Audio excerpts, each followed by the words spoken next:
and we'll do it our way, yes, our way. Make our dreams come true, and we'll do it our way, yes, our way. Make our dreams come true, for me and you. Happy birthday, Mott Spock. Holy shit. What a blast from the past. Shout out to Milwaukee. Oof. Ladies and gentlemen, episode 374. God bless. Of the Turnbuckle Throwbacks. Fucking great mood up. Pain in the ass, choppy. Choppy pain in the ass. Live on the Ranting and Radio. Rant Entertainment Media, part of Dark Satellite Media, part of the Shining Wizards Network. I am your gracious host, the Impact Player, Mr. Philly Raya, and that is... And this is the pain in the ass, the gypsy. Choppy. Choppy's a pain in the ass. And with he's not here tonight, but we'll there it is. We will make sure that sound plays plenty of times. For Mr. Renaissance himself. The Renaissance man had to work tonight, so Jay won't be joining us. It was Jay Sandow. Jay Sandow. Or Damien Kopp. Cause Rich is in the room. Everybody see Richie. I see Mr. Rob Domingo, the man Dingo of Destiny. Doing flips and shit? I do. I have to find that again. Shaylin's in the room, and everybody else on the YouTube gimmick. Everybody listening on Ranty Radio. Tune in. iHeart.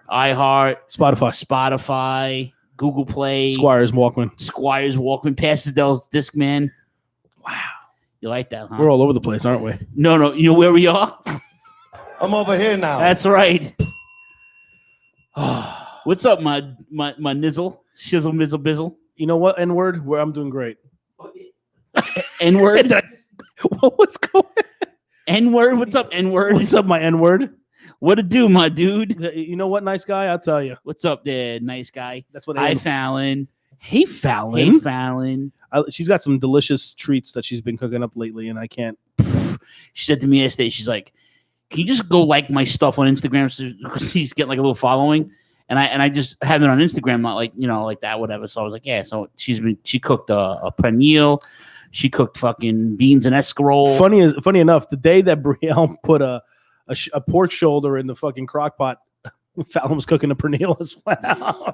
Richie goes, your sister's ass, the pony experience. No Mukasance, man, this evening, Shaylin. No, he had to. He had to go sling garbage tonight. Yeah, and then tomorrow he's going to go for an 8:30 tea time. So. Oh, is he? Yes, he is. Did he say that? Yes, he is. No, he's not. I don't know. I'm just assuming.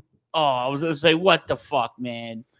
Shooter McCop at full force at the golf course. So there was some face swapping beef on Facebook today. Oh, man. What happened with Mario? Medina and German are stealing Squire's gimmick, bro. We can't be doing that to Squires. Everybody's doing Matt Squires dirty, son. Oh, man. Lord Matt Squires. We can't be doing that to him. He made us the Beverly Brothers this week. The Beverly Mooks. And the Mook Genius. And the genius Jay Kopp. I know. Dude, all joking aside, his face fits on every person.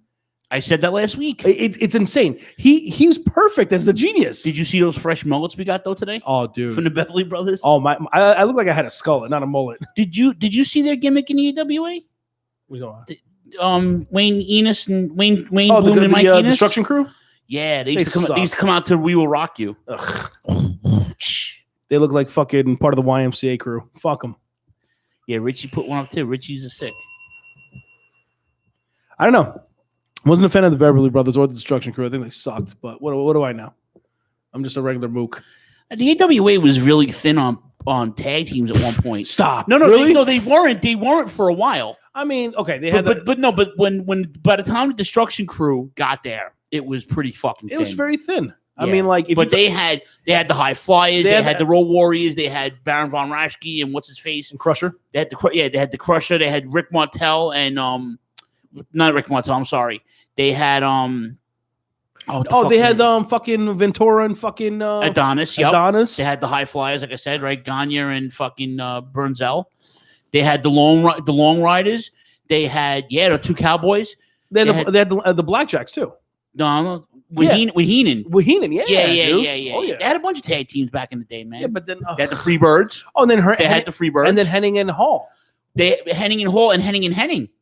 Oh yeah, Larry the Axe teamed up with Kurt. You know, I don't know. Fun fact, people, for those who don't know, the Axe and Mr. Perfect were actually Pacific Northwest tag team champions. Yeah, Larry the Axe wrestled way after his prime, though.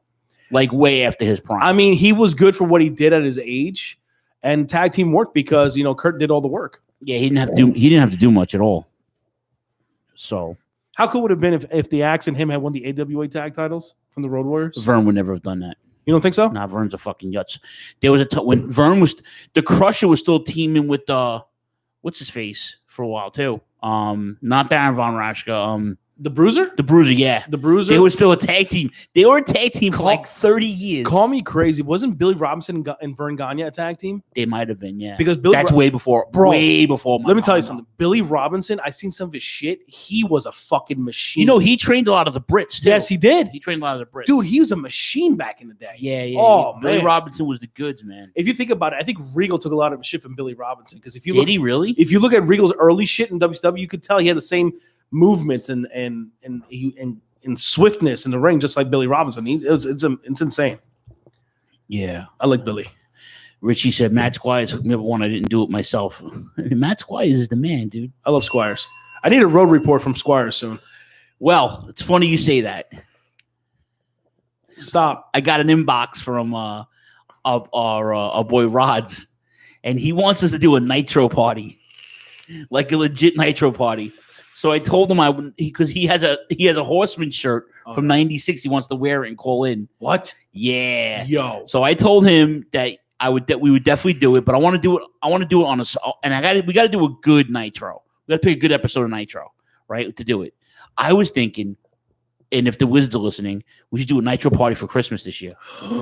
A Christmas Nitro party with the Wizards. With the Wizards. Oh, don't tell me that. What is this, Nitro? I love Rob.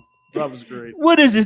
He's got the kid saying it now. The kid says, "What is this, Nitro?" He goes, "What is this, Nitro?"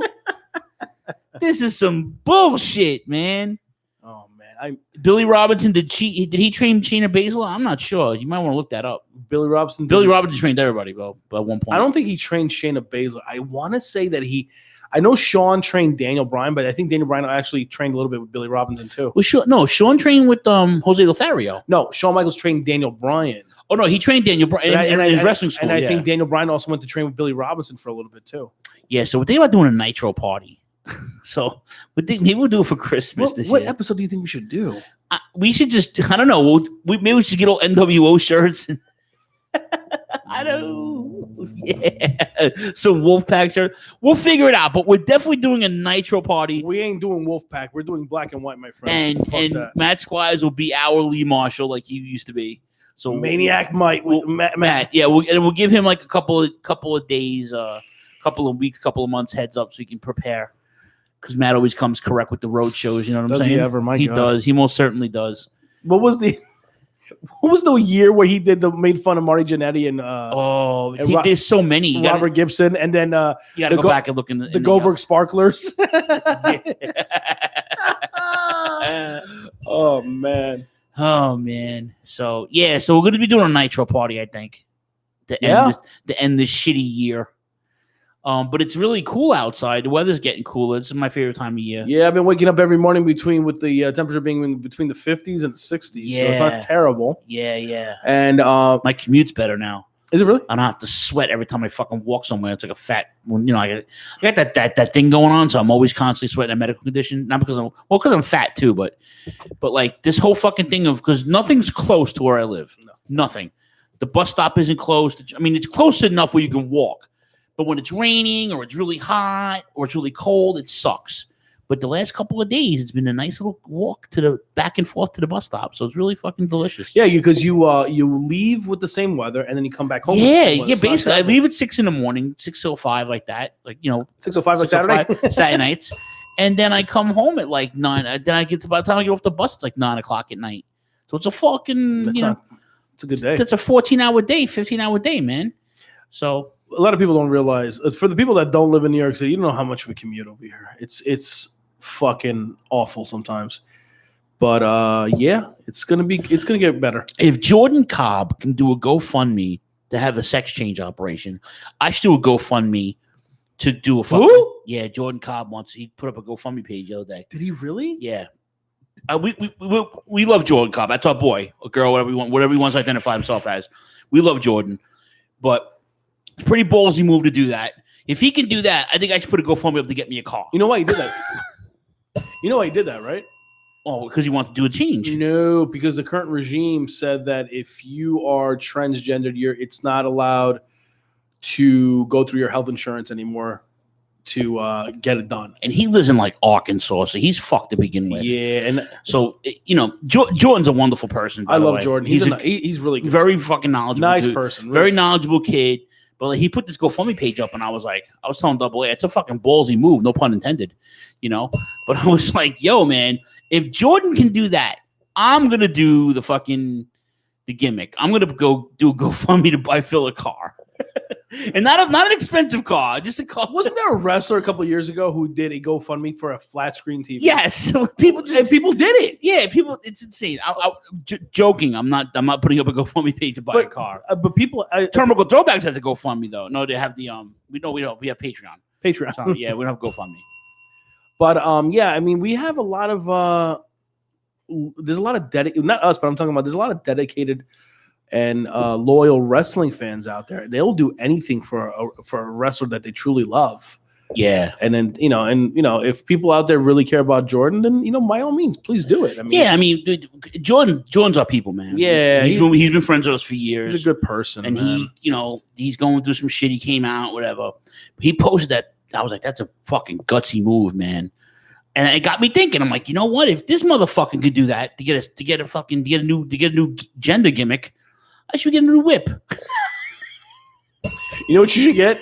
Put a GoFundMe page to get that Iron Man car I told you about. Oh no, the Kia. Oh, that car's dope. Anybody have $28,000 they want to give Phil? Yo, so we were at a Hyundai. Oh, it was actually Hyundai. Hyundai, yeah. And it came out last year. We went to go lease. Me and Brielle went to go lease the Hyundai we have now, Tucson.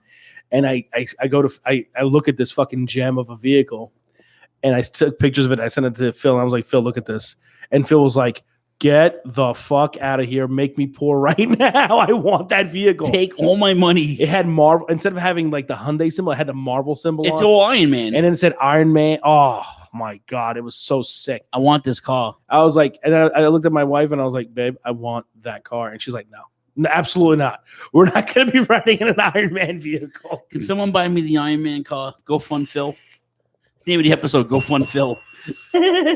Oh, man.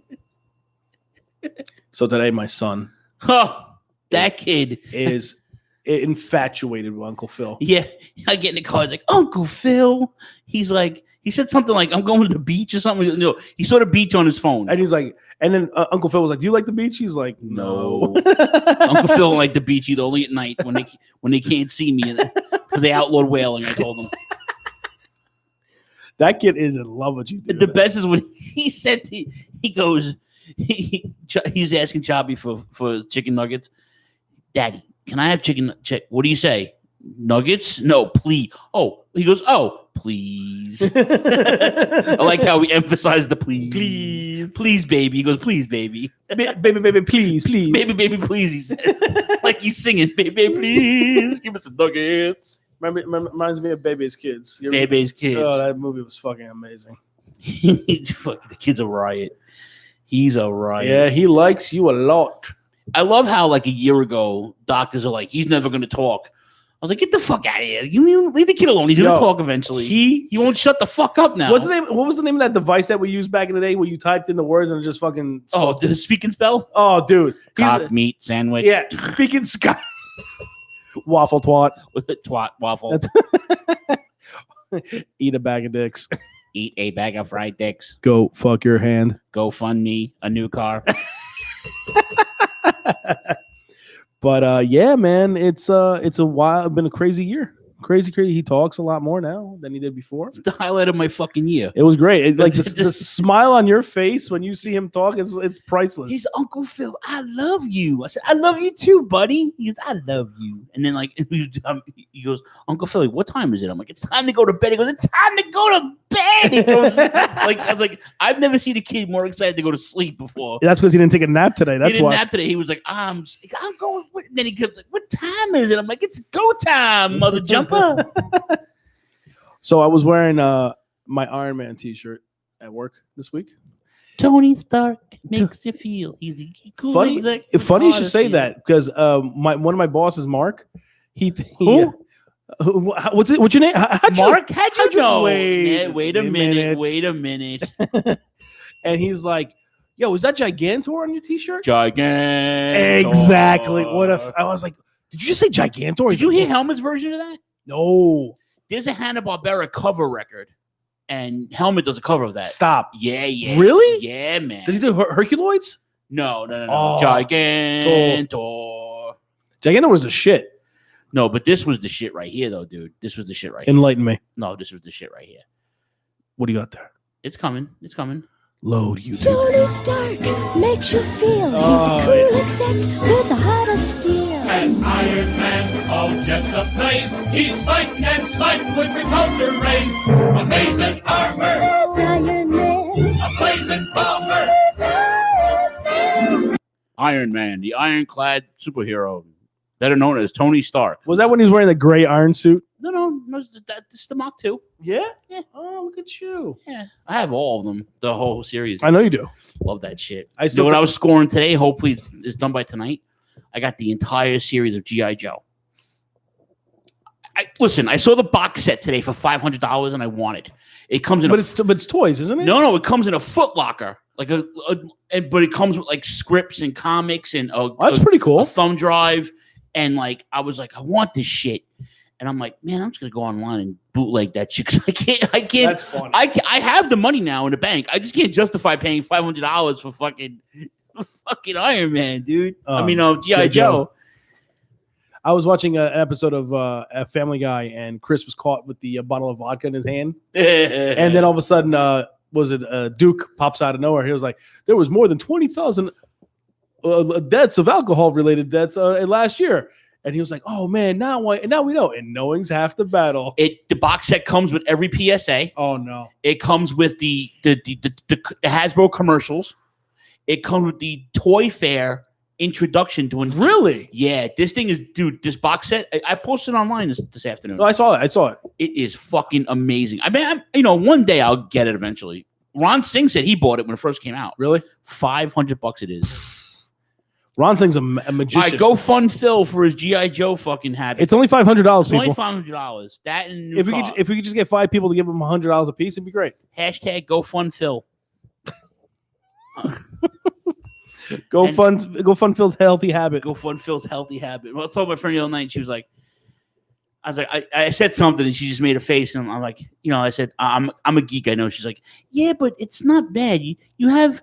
She goes, you have healthy. What'd she say? You have healthy addiction, healthy habits. Yeah, you're not a junkie, you're not an alcoholic. I was like, no, I'm a fucking geek. You just love memories. You love things from your childhood. I'm not gonna lie, Chop, and you know my story because we've been friends a long time now. Yep. I lost a lot of my childhood growing up. Mm-hmm. So when I was at a place in my life financially where I can just replace little things. Because my friend Deb's like, you're just not going to grow up. And I'm like, I don't have to fucking grow up. You know what I'm saying? And I kind of she didn't mean to be offensive. And I was like, yo, man, I don't need to fucking grow up. I need to pay my bills, go to work and buy my fucking toys if I wanted to. But I lost a lot of my childhood growing up and some stuff was stolen from me. Stuff was given away, shit like that. So like, if I see an action figure from 40 years ago that I want to, and I did it last week, yeah. I bought a fucking Darkside. Galabeck. And then of course I went on a Super Friends fucking. I have every season of Super Friends. Yep, all 9 seasons I have. But I just I lost a lot, and growing up I just want to replace a couple of things, and that's why I love doing the podcast because there's so many cool memories about pro wrestling and cartoons and super. Like when you gave me that fucking Voltron box set, I literally sat in my living room and I cried my eyes out when you left because I was like, I missed all this shit. Like, I mean, I watched a lot of it, but like seeing it again, like, you know what was really cool about those box sets? It came in a. Well, I don't know why you gave it away though. Well, this is why I gave it away. Reason being is because I knew you would appreciate it more than I did. Because you want to know why? Because they had the original Voltron already. You can have it back, dude. Fuck that. I'm just saying. Like, I could listen. I watched the new shit and the old shit online if I want to. So when the box set came out, I was like, you know what?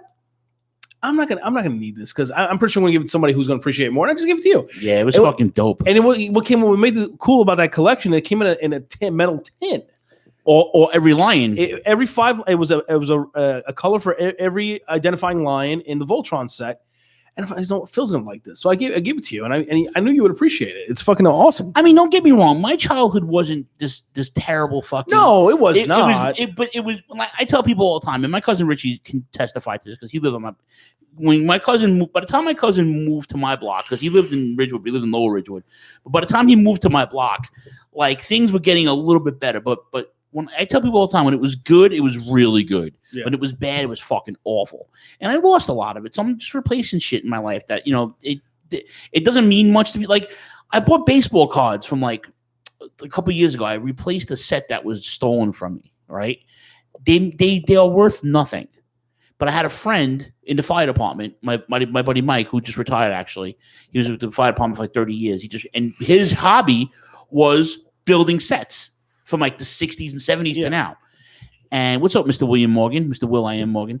And I bought the 1985 set in a binder, already in sleeves, for like $50. That's nothing. Now, there's a couple of rookie cards in there, but the card industry is so fucking jaded now because of all the scandals and shit like that. They're not worth anything. But to me, they're worth $1 million. It's sentimental. Right. So, like, when I want to buy a 40-year-old action figure, like Darkseid, because I remember having it and being like, or it broke, my sister broke it, or someone gave it away, or, you know, stolen from me. It means something, you know?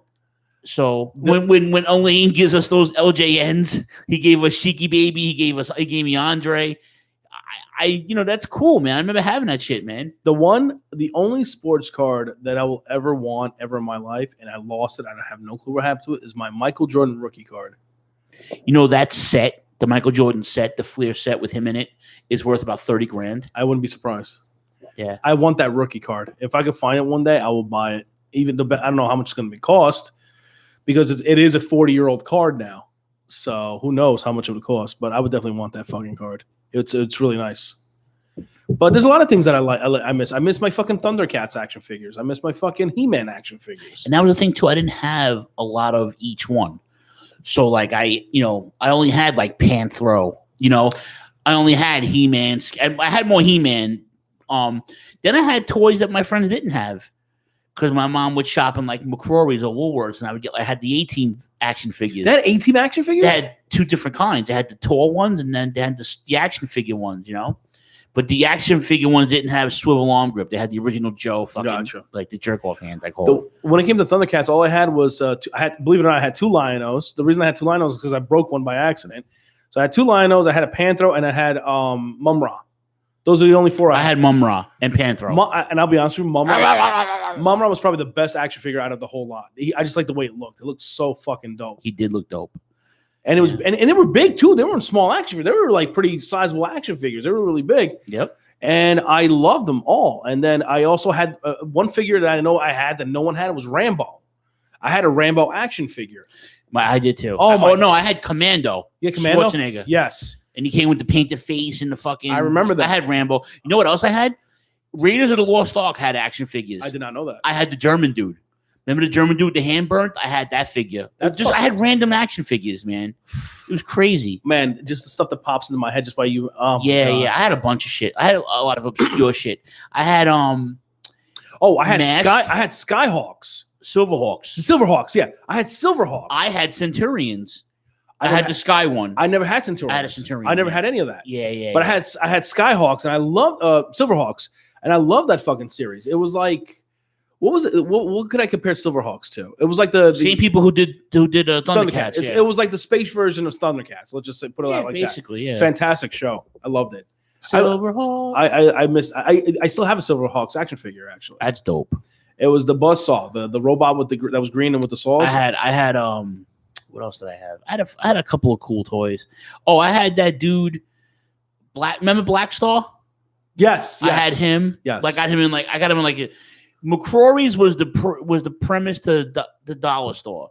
McCrory's had all the toys that no one wanted to sell anymore. I don't think I had McCrory's in. We had Woolworths and McCrory's. Woolworths I had in Jersey. But those stores, before they went out of business, they became like our dollar stores because they Yes. sold everything on cheap. So, or we had Odd Lot. Now they have Job Lot, but back in the day it was called Odd Lot. Yes. And they would sell like old Atari games. I remember that. And television and toys, but toys nobody wanted except for me. You know, I went and got all the fucking. I had remember Mask. Of course, I remember. Okay. Mask. By the way, Elaine showed me he has all the episodes. He posted on his special gimmick. Yeah. We're not going to display. We're not going to, but he has Mask, all the episodes of Mask. Gotcha. And I was like, holy shit! I was like, oh, Mask, and I had those guys. I bought those for like $3 a piece in the fucking store they had down there. I didn't have a lot of Transformers. I had all the cassette tapes, but didn't have Soundwave. Wow. I had Rumble. I had Ravage. I had Laserbeak. Well, Ravage was the best one. Well, it came in a 4-pack. Yep. So I got that. I had Bumblebee. I had half a Prime. Someone gave it to me used. I had Prime. I had Ultra Magnus. I had Astro Train. You had Astro Train? But he was like this big. Oh, in the cartoon, he was like humongous. He was this big. He was like a little. The one I always wanted was Megatron. Oh, But he was impossible to find. I wanted Shockwave. Well, everyone wanted Shockwave too. Yeah, I wanted Shockwave. I liked Soundwave more, but Shockwave was like but badass as well. And then they had the face boombox was named Master Blaster or something like that. Master Blaster. I think it was. He was orange and blue and yellow, right? I had Grimlock. Me Grimlock. Me Grimlock. Love Gypsy. Oh, I loved Grimlock. He was the best out of the whole I liked all the Dinobots because they were the only ones that were animals in the fucking series. Yeah, At least in the original series. I had Bumblebee. He was the first one I ever got. I hated Bumblebee. He was great. I loved him. I hated that character. I had. You know what I hated the most? I hated Hot Rod. I fucking hated that character. Yeah, you gave me Hot Rod for Christmas. I remember. I was like, you know what? He'd appreciate Hot Rod because he was. Judd Nelson played the voice. Yeah, ugh. You got the touch. That movie's fantastic, by the way. I just got that's that. Still the best. That's the again. best Transformers ever You made. got the power. Great soundtrack too. Yeah, man. It's do you remember the He-Man She-Ra movie? The Christmas one. Where they actually own that. Where they actually meet for the first time? I own it. That's fantastic. That's another one I love. I have that. I have that. I had the first 2 seasons. I remember He-Man as Gem. well. Gem is truly outrageous. But yeah, I had some cool toys though, man. I had there was this one thing I know I wish I remember the name of it. It was like this zombie looking, like swamp thing looking dude, and he came with slime, and he was like rubber. You pulled them apart, but you can stick them back together. I forgot the name. It wasn't Stretch Armstrong, was it? No. I even had the Evil Knievel fucking bike with your rev. Did you really? When you rev them up, yeah, I had that. I had some of the Mego dolls. There's a company called Mego. Remind me what that was? They made Marvel and DC figures from like the 70s and Okay. early 80s. Were they like cloth? Yes. I remember that. Yes. Yeah, I had. Oh, you know what I had? You remember the Burger King toys with the Alf puppet? Oh yeah, hey Willie. Oh, Alf was so dope. Oh my god. I don't know, Foul. It wasn't Toxic Crusaders. Toxic Crusaders was a cartoon in the 90s. I remember that. Yeah, no, that was kind of your era. It wasn't my era. Fuck, I forgot the name of it already. Oh, you know what else I loved? If I couldn't get a Transformer, it was GoBots. I had GoBots. I had the fucking white plane. I don't know the name of them, but again, I had like 2 or 3 of them. I had the plane. That's what I had. People don't forget that GoBots came out before Transformers. It did. Yeah. It did. But I like GoBots because it was cheaper to get GoBots than it was Transformers. Yeah. So if you couldn't get a Transformer, you could make believe the GoBots were the Transformers. Oh, you know who I liked? I wanted so bad. Jazz. Jazz Wasn't he a dope. Porsche? Yes, he was. He was dope. He was dope looking. Yeah. My favorite Decepticon of all time is Starscream. Because Starscream, I like Megatron, but Starscream was the dopest fucking Decepticon of all time. Just the way he looked. And I never owned it. I wish I had owned Starscream. That was another one I really loved. Oh my God, so many memories. And another thing that we were just telling Phil, we were just talking about, the Voltron DVD set. I remember having, I believe, all the Voltron lines, and that's my goal is to get the die-cast. My brother Joey had it. I didn't have it. I didn't have Voltron. I wanted him so. It was like back then. It was $150. It was $150. Now, if you try to get it now, So Elaine, Rob, and I went to a toy convention a few months ago. Right, last year was it? And they had Voltron, and the guy, I'll give it to you for like $200, whatever it was. That's not terrible. Yeah, but I walked around and I was like, I kept procrastinating. Elaine, GoBots, great value Transformers. Yeah, you're right. Yeah, great. Remco Transformers. And the dude was going to sell it to me. So I was like, so we walked around the whole thing. Would you haggle? Could you haggle with him? Well, that's the thing, because there was another guy who was selling him too. It was a reprint of the original. It wasn't like the original. Was it die-cast? It was die-cast. Oh man! And I came back to buy it, and it was sold out. Son of a bitch. So, it was. I'll tell you right now. You know which series I hope has I don't know if it's true or not, but I think G-Force also had action figures. Dude, don't tell me that. I fucking love. I love Battle of the Planets. Let me tell you something. I know you don't like anime, but you like G-Force. No, I like G-Force, and I do like Robotech. Robotech was good. I watched the first. There was like 80-something episodes in the first. Don't let Rob. No, they hit me to it. Yeah. So I watched like the first 50 or 60 of them. You have to keep up with it. It's like a soap opera, It's like a series, But I have a lot of cool toys. I had a lot of hand-me-downs too. Sometimes I would get these toys in like these stores like Odd Lot or, like I said, McCrory's. And damn, I wish I had that fucking name of that. Oh, did you have the Incredible Hulk? Which one? From the 80s? Of course. Oh my God. That fucking figure was so cool looking. Doc Bruce Banner struck in by gamma rays. I'm sorry. That was so cool, man. Yeah. I had Spider-Man. I had the Secret Wars figures. I had a few of those. Those were dope. I had Baron Zemo. I had Helmut Zemo. Baron Zemo. My name is Baron Zemo. Helmut. Hello, Helmut. And I had Spidey. I had the ones with the reflective shields. I had Doctor Doom. I had Daredevil. And then I had the Super Friends. I had superpowers. I had Super Friends, Robin, and then I had 1989 Batman action figure together. Michael Keaton. And then I had tomorrow's Batman Day, by the way. Yeah, the guys, Batman Day tomorrow. If you go online, if you go to DC, they have a whole activity kit you can download for your kids. Really? Yeah, it comes with puzzles and mazes and masks and stuff. I'm sorry, go ahead. And then I had Super Friends Penguin. It was like blue coat, the purple pants. He had the hat, top hat. He looked like the Penguin from the Super Friends. So Choppy and I went down this wormhole after I bought Darkseid for me, and apparently everybody's got a vehicle. That was fucking stupid, by the way. Why, yeah. Why would Superman have a vehicle? Why? I don't know. But Darkseid, his has like a little sidecar. Phil didn't mention his Sailor Moon collection. That's not my. That's not his era. That's actually my era. I'm a little older than you, there, Mr. William Morgan. Believe it or not, I loved Sailor Moon in the 90s. That's probably that was the female version of Power Rangers in the 90s. At least in my opinion, it was. I had a friend,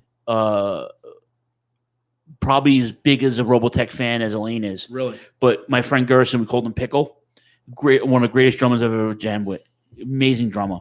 Pickle he would do the kits, the models. Yeah. But he did like a lot of them. Really? Yeah, he was into that shit.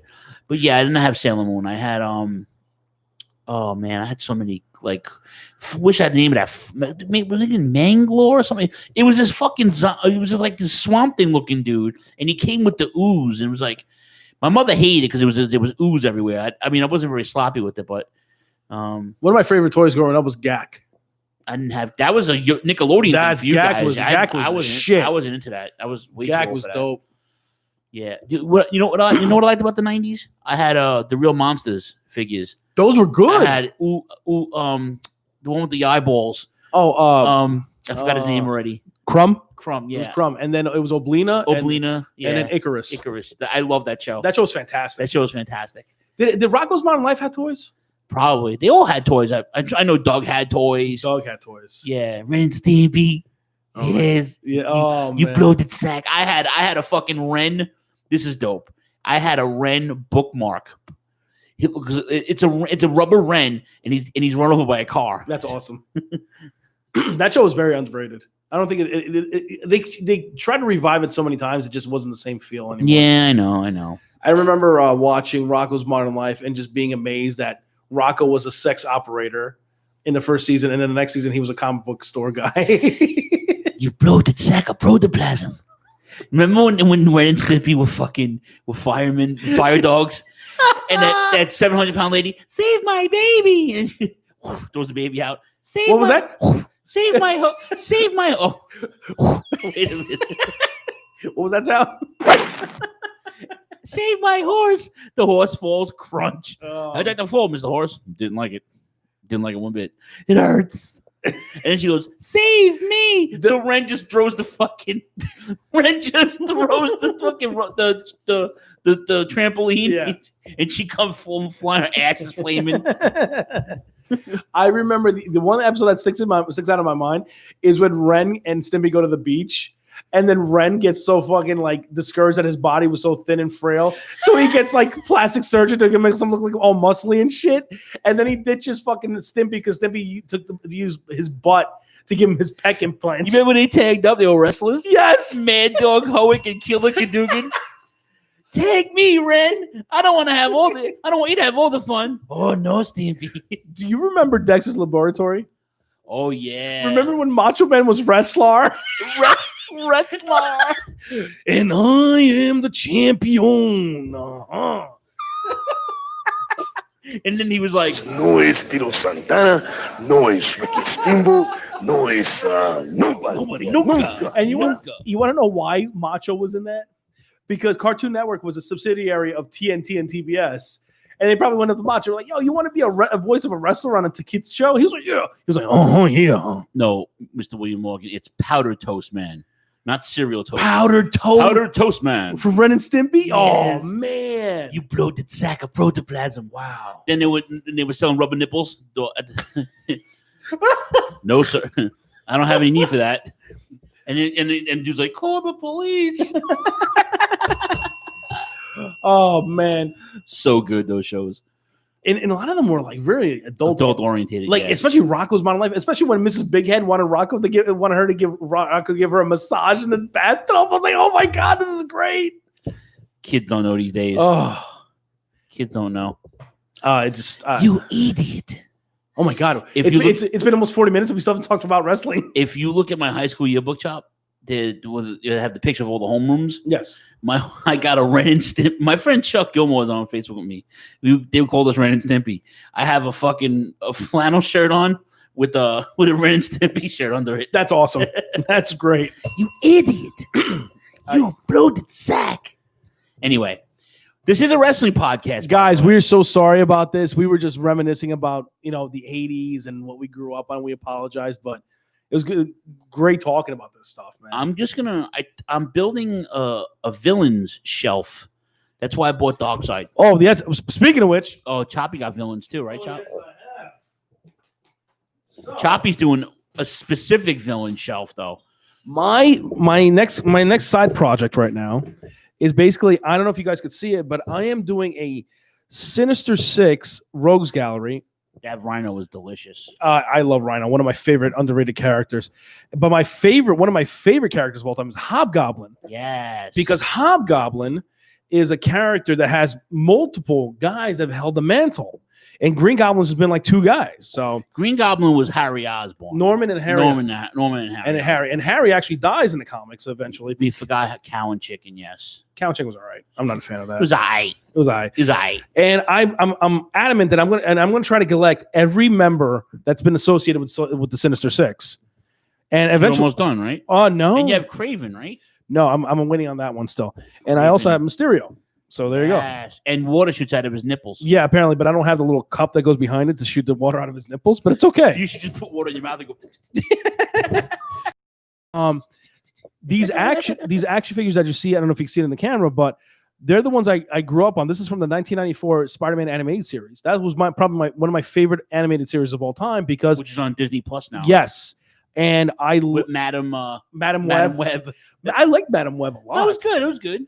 I didn't like the fact when they introduced Carnage, because Carnage was a much more violent character, and it was not the same. It didn't relate. No. But I loved Venom. Venom in that show was fantastic. Venom was really, really cool. But another underrated character that I love was Shocker. Shocker was really cool. The problem I had with now I'm a Spidey fanatic, Choppy knows this too. But the problem I had with Shocker is they never wrote good stories for him. Like the only stories I liked were Sandman, Rhino, Doc Ock. Like there's a couple, like the Goblin stuff was good. Fun fact. Sandman never appeared on the animated series of '94. I know. If John Cena does play the Sandman, I'm invested in that. I like that idea. The last Sandman was the dude from fucking Wings. Yeah, Thomas Hayden Church. I like that dude. Shaylin, I did not check it out, but I think I want to buy it. What? The WWF, the new that stupid Battlegrounds game. It looks stupid. I don't like it. That's the whole point. Here's the deal. I'm at a point in my life now where I love video games. I have all the systems. I really got all the systems for Hammer. Like the Xbox I got for me, Rob gave me the new Xbox, and I gave him an old one. We swapped. But I got a PlayStation 4. What's up, Gordon? How are you? They weren't even called the Sinister Six on the show. You're right. They were called the Insidious Six. Never forget Doctor Strange, William Morgan. Yeah, he's in the show too. Never forget Doctor Strange. Oh my God, Never. Doctor Strange. Anyway, my cousin Richie has the game. He says he likes it, right? I like mindless fighting games to the point where I like, Street Fighter and Mortal Kombat. I like Injustice. I love Injustice, by the way. I like stuff that I can fuck. I like Tekken. I like some of the sports games. I don't buy. The only complicated game I have right now in my arsenal that I have played, because Rob gave me a couple that I haven't played yet. They're like RPGs, but the Spider-Man game for PlayStation, the last one that came out, it's a pretty fucking hard game. You have to, You mean for the PlayStation 4? PlayStation 4, yeah. And I still haven't played it. I bought it Thanksgiving last year. I have it I have it digitally downloaded on my PlayStation 4. I still haven't played it. Right. So, listen, I like stupid games like that. Like those I like silly games, that's why there's a couple of games that came out, like that's why I like NBA Jam, because it was like NBA Jam is different though. It's a different style of game where I just like mindless game. People really read into this shit like, oh, I can't play that game. I read on Twitter today that insults my intelligence. Dude, you're a fucking wrestling fan. No, wait. You're the reason I don't like the game is because the control system is very clunky from what I've read, and I don't like the way the characters look. Yeah, the one game that comes up to mind when I think of this game was WWE All Stars, which came out for PlayStation 3. I had that too. I was not a fan. Matter of fact, I think Hammer, if you're listening, he still has my fucking. I was never a fan of that game. I actually bought it used, and then the next day I returned it. I fucking hated it. I was like, I don't like the game. You're like, you serious? I was like, fucking hate this game. It's terrible. It's not, and believe it or not, it's one of my favorite wrestling games of all time right now. My number one wrestling game right now, if I ever acquire it, it's going to be Virtual Pro Wrestling 2. I have to get that game. Oh, yeah, that was a fun game. It's going to be translated. Yeah. That's my number one. My number two is No Mercy. No Mercy. WrestleMania 2000. And then 3 is Revenge. We still have my Yes. Yeah, we have the N64 somewhere. My top 4, my number 4 is Fire Pro Wrestling on the PlayStation 4. That game. I have Fire Pro. So do I. Oh, yeah. Fucking love that game. That game is fantastic. Yeah. Anything else? Nothing else will ever top those games. I'm sorry. It's just different. I just like mindless fighting games where I like WrestleFest. That's mindless. Yeah. Well, I have to build my thing still. I have to do that whole gimmick that you have. I still want to get that. I want to play WrestleFest so bad right now. So maybe are you using yours right now? Maybe I could borrow yours. I'll take mine. Yeah, well, it's downstairs in the kitchen. You can have it. Yeah, if you're not using it right now, I'm not because I have no time. But you can definitely use it if you want. Yeah. The only thing is I don't have a Bluetooth controller. You have my Bluetooth controller. I do, but I can't seem to hook it up. Oh, I have one at home. Wait, you have one? Actually, I have 2 of them. I gave you one. I have it. I have it in the box. You can take it. Yeah, it's fine. But I can't seem to connect it. Able to connect it to the thing. Rob told me that it's very hard to do it. Yeah. All right. Well, I miss WrestleFest. I like mindless games. Fire Pro is not mindless because you have to navigate that. It's really good though. Yeah, no, it's a good game. It's one of my favorite mindless games. I love. Okay, guys, for those who don't know this, I love beat 'em up style games. So do I. And it's like arcade style. Obviously, my favorite one of all time is got to be Spider-Man for the arcade game. We talked about that before. It has, and not too many people know about this game. It is you get to play as Spider-Man, the Submariner Namor, Black Cat, and Hawkeye of all people. That's your squad that's using that game. And you fight every Spider-Man rogues villain in that fucking game, except for Carnage. You fight every one of them. From the Hobgoblin, it's hard as fuck, but it's a great fucking game. I love it. Yeah. And then my second favorite is fucking X-Men the Arcade, where you play as Dazzler, Storm, Wolverine, Colossus, and Cyclops. That's a name I haven't heard. Dazzler. Dazzler had her series, her original run was good. Was very, very popular. Very underrated. Yeah. Yeah, Rich, you don't have to justify why you like wrestling games, man. It just because you're a wrestling fan. Listen, I'm not downplaying. If you bought that game, God bless you. I mean, I'm sure 2K Battleground must be fun for other people. It's not my cup of tea because I don't like the control system. But it's you could change the controllers though, can't you? You can, but I'm not a fan of that control system. If you want to talk about mindless fun, try SmackDown Here Comes the Pain from 2003 or 4, whatever the hell it was. That game was fun. But the SmackDown, the 2K series has not been very fun. I have not been a fan of that 2K series for a while now. They've been slacking. Yeah, I love Mortal Kombat 2, Shaylin. Believe it or not, I was not a fan. I liked Mortal Kombat 1, but then I was terrible at the other Mortal Kombats. I love the Street Fighter series. I could fucking kick anyone's ass in Street Fighter because I just love that game so much. I have the tournament champion. I have all the editions in one. I bought that last year for Xbox. Good. It's really good, man. It's really good. Really, really. Give me Ryu or Ken or Akuma. I will fuck your ass. I will fuck you up in Honda. Fuck Honda. That's my dude, fucking man. Fat ass piece of shit. Hey. That 100 hand slap is nothing compared to Hadouken. Shoryuken.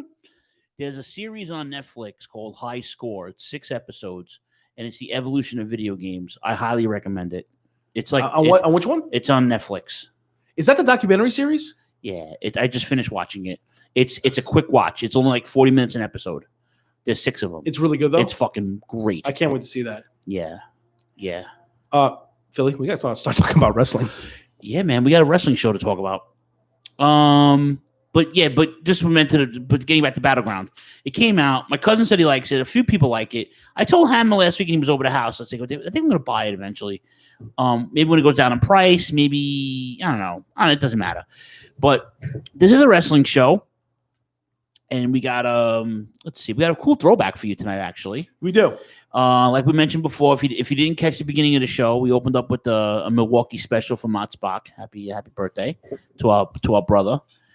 We miss him. We want to see him soon, hopefully, after this COVID shit. It's been about a year since we saw him? Yeah, he wanted to come up for my birthday, but all the shit going on, I didn't want to fucking quarantine his ass, you know. But yeah, man. Once we get everything together, we're talking about doing something big when the world starts to open up a little bit again. I think next year, if they have another G1, we should all get together for G1. Yeah, definitely. And G1 starts tomorrow at 4 a.m. in the morning. Of course, your boy will be up for that because he has no life. But we have some wrestling news to talk about. I actually was home Monday for Raw. Made it home for Raw a little bit, most of it. And then Wednesday, I had to leave work early. I had a medical emergency. My doctor called freaking out from the results that I had. I'm not dying, thank God, but he thought I was. And I had to get home early so they can swap out some equipment. I had to talk to the doctor. But I was home in time for fucking AEW and NXT. Oh, good. So we could talk about that. And we could talk about, I don't know. We could talk about a whole bunch of shit. All I have to say is this. No disrespect to anybody that watches Raw. But it's just I can't watch it. I can't watch it. It is a hard watch. I like the Hurt Business guys. I like them. I like the fact that Cedric Alexander is part of it's the fourth man in that crew. I'm not mad at that. I always liked Cedric, even from Ring of Honor. Correct. Yeah. Again, I am not a fan of Lashley. However, when you put him together with a Shelton Benjamin or an MVP or a Cedric Alexander, it helps with the his negatives that he has, which is he can't talk, and he's an okay worker. He's not a great worker, but if you put him together one of those guys, it's gonna be gold. Shaylin, we've been inviting you to the show for like 3 years now. She said she wants to come in as a guest. We motherfucker. We told you already to come by. We told you to come over, man. You come fucking over, jerk fucking off. Jerk off. You have carte blanche. We told you. Listen, man. you've met me at the mall. You've met Phil at the mall. Why the fuck wouldn't you be able to just ask? Just let us know when you want to come by. We'll make room for you. You're like 4'3". Yeah, you know? I mean, all we gotta do is just prop you up on the table, and that's it. Give you a fucking step stool. That's all you need. Yeah, we had an extra mic for you. You'll be fine. But seriously, you want to come over? Let us know. Yeah, Lashley is an asshole. I don't like, but not only is he an ass, I just don't. He's not that good. He's okay. He's not okay. I don't think he's that good, dude. He's all right. He's got a body. It's all he's a look. He's just a physique. The best wrestler on that fucking team is Shelton Benjamin. You think so? Oh, 100%. That dude went to Japan, did strong style. I like Cedric Alexander. I love Cedric, but the all-around good wrestler is fucking Shelton Benjamin. Okay, so you're probably right. So here we go. Best wrestler and best pure athlete on that fucking squad is definitely Shelton Benjamin. Yeah. And then you go to MVP, who's a solid wrestler and a great talker. And then you go to Cedric, and then you go to Lashley. Lashley's just your muscle for that crew. Yeah, he's the fucking he's the meathead. Yeah, he's like the Russian assassin from Paul Jones. Correct. He is a meathead. But I did like the scene that I saw, which was them stepping out against Retribution. Oh, we found out who they were, right? No, they just ended at the end of the show. Retribution was beating up on fucking Keith Lee and Drew McIntyre, and then the Hurt Business comes up to make the save. Yeah. I like that. They looked so badass coming out, and then they're getting their asses handed to them by like 12 members of the Retribution crew, which, by the way, I fucking hate that faction. I can't take it anymore. I just hate it. And you mean Nexus 2.0? Oh, I fucking hate that squad. And then at the end of that, which, believe it or not, I've been agreeing a lot with Bully Ray on fucking Busted Open, and he's right. How the fuck are you just gonna have the Drew McIntyre and Keith Lee were just annihilated by Retribution? All of a sudden, they do a fucking double tope over the rope onto everybody, and it just made you Retribution. If you're trying to build up Retribution as a legitimate, like, lethal force, how the fuck are you gonna have just two guys knock them out in one shot? You know, makes sense. It doesn't make sense, you know. And then also, what I don't like that they keep fucking around with Keith Lee's look. Why does he have to wear a singlet? I don't know. Why? I don't know. Same reason why they changed his music. They changed his music. I don't know. Now I don't know. First, they had him wearing like a fucking skirt, his first appearance on Raw. Then he has him wearing a singlet. Dude, he was fine the way he looked on NXT. He came in with the hoodie and the tights. That was it. He doesn't need a singlet. Why? Because you don't like the fact that he's fat, Vince? Fuck you, man. I'm done. I feel bad for Keith Lee. Yeah, Raw's a hard watch. I mean, I love Randy Orton in the title picture, though. Fuck him. I'm done with him. I know. I like Randy Orton. Fuck him. They don't have a lot of people anymore, though, at this point. You know what? That's their fucking fault. No, I'm not sticking up for them. I'm just saying, like, it's if they're gonna put anybody in that spot, that roster is so fucking thin because they keep pushing the same fucking people all the fucking time. And Randy Orton is a safe net for them.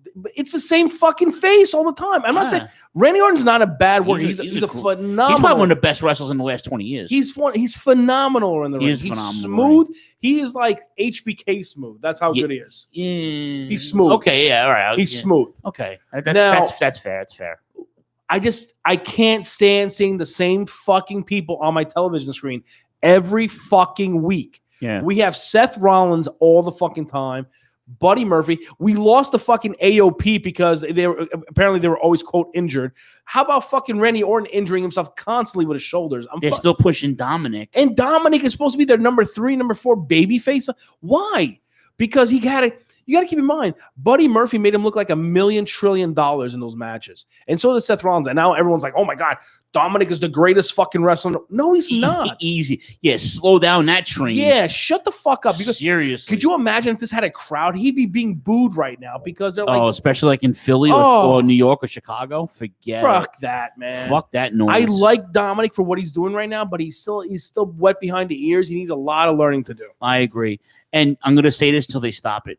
Shane McMahon, please stop. Raw Underground is awful. Raw Underground is fucking, I still don't want to chop his words, fucking dreadful. It's dreadful. It's a bad watch. It's a cop. When I'm switching off to watch bad, like not even good baseball, when I'm putting on like the Milwaukee Brewers or the fucking Cubs or something like that, if I'm putting on bad baseball in place of that, you know it. Or you know what kills me? This is what kills me. What kills me is the fact that when the Hurt Business gets their asses annihilated on regular Raw, and then they go to Raw Underground and they beat everybody up. Why do you put your top one of your top SmackDown guys on a Raw Underground? On a Raw Underground. Yeah. Why is fucking why is Braun Strowman even there? Why? It makes no sense. Makes no sense. Raw Underground is exclusive to people that are in Raw. Speaking of SmackDown, if you watched Lacey Evans' match tonight, I don't know if you noticed, but my son was on the in the Thunderdome. Hammer got his invite, and he got all excited, and he messaged me. He said, "I'm in the women's match." So yes, Hammer was on SmackDown tonight. So hopefully somebody caught a picture of him out there. I'm gonna watch SmackDown later on and try to grab that. NXT was good. They brought back NXT UK. I missed it. It was today. I didn't see it. No, it was actually yesterday. Oh, it was yesterday. Yeah, with Walter. I missed it. I'm excited because I like some of those UK kids, man. They're really, really, really, really good. My friend Joe, who I work with in Jersey City, he doesn't watch wrestling. He never seen wrestling, and he was on TikTok, and a video of Walter popped up, and he was like, "Bro, look at this motherfucker?" And it happened to be Walter. Walter chopped the fuck out of this one guy in Evolve.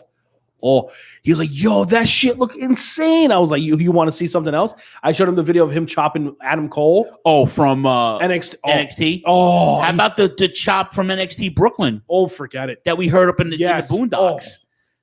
It's crazy. He will serve chops to everybody. Serving up the big plate of chops. Oh, I like Walter. Hello, Walter. Hello. That's a guy that needs to go to like Raw or SmackDown. He's so good.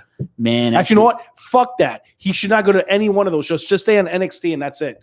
Show up in NXT US. NXT US? Oh, forget it. He could be NXT champion. Could you imagine him and Balor for the title? All right, Prince. Speaking of Balor and Prince, I heard the Good Brothers on Jericho's podcast. What happened? Oh, you got to listen to it. They're having fun. They're doing Talk Shop Mania too. Good. Rocky Romero was on there with them. When the world opens up again. What's up, JT? What's up, brother? How you been, brother?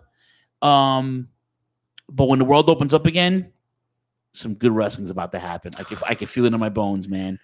I tell you right now, next year when we start, when things I think are going to go back to normal, guarantee you every arena is going to be sold out for wrestling. I can't wait, dude. It's going to be sold out. I cannot fucking wait. So, can we move on to NXT? Or are we good? Okay. I'm going to say this again until they stop. Can we stop with the 17 fucking tag matches? You got that talent pool is so deep. NXT or AEW? AEW. AEW. That's NXT. I'm sorry. It is so fucking. Every match is a tag team match.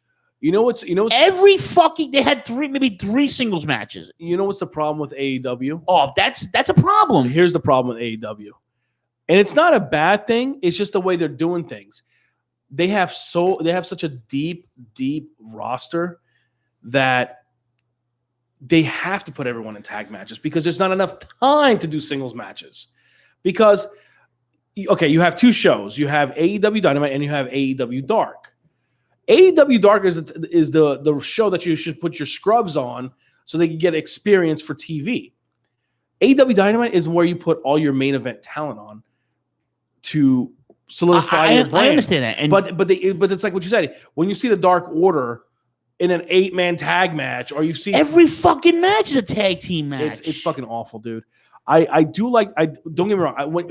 But here's the thing: if it's like a legitimate tag team, like FTR versus like a Jurassic Express, I'm okay. Dude, I'm not mad at that. I'm talking about like every fucking week there's these random 4 and 8-man tag matches. It's ridiculous. And you want to know something? Where's Teddy Long to fucking announce these things? That's what I said on Twitter. But I'm not mad at AEW. I'm just mad at it's like I'm agree with you. There's too many fucking tag matches. I would like to see a Ricky Starks wrestle in singles matches. I would like to see a fucking Brody Lee defend that TNT championship consistently every week. He does. I know, but I want to. But the thing is, there are times that if I'm not mistaken, he had a tag match with somebody. He's defending it next week against. I forgot already. He's defending it next week though. I'm trying to see. I forget who it doesn't. But listen. I understand. Just can we? The street fight was good, Rich. Oh, with the best friends, yes. Yes, but that's a story though. But that was a storyline. Okay. That backlot brawl. Oh my God. Even Mick Foley was giving him What props. about Orange Cassidy coming out of the trunk? Oh, that was sick. When Mick Foley gives you props on your hardcore match, you did good. You did good. I'm just putting that out there. What about that powerbomb spot with fucking Trent? Oh, I thought Trent was done. I was like, oof. I love best friends from forever though. I love Chuck Taylor. I like Chuck Taylor since Chikara. I love Trent, but I'm not a Chucky T guy. I love Chucky T, man. I can't. I love Chucky. I loved him since Chikara. I think Orange Cassidy is a superstar waiting to happen, dude. Good for him. I love him. He's so good. But they're putting guys over. I get it. I love the Eddie Kingston thing because I like Eddie Kingston. Did you hear him on Jericho? Yes. Oh, I told you about that. You did. And he said it himself. He said he fucked himself so many times because of his mouth. But it just listen. My thing is this: you can sincerely. That talent pool is so deep, and everybody's in one place. There's no excuse for them.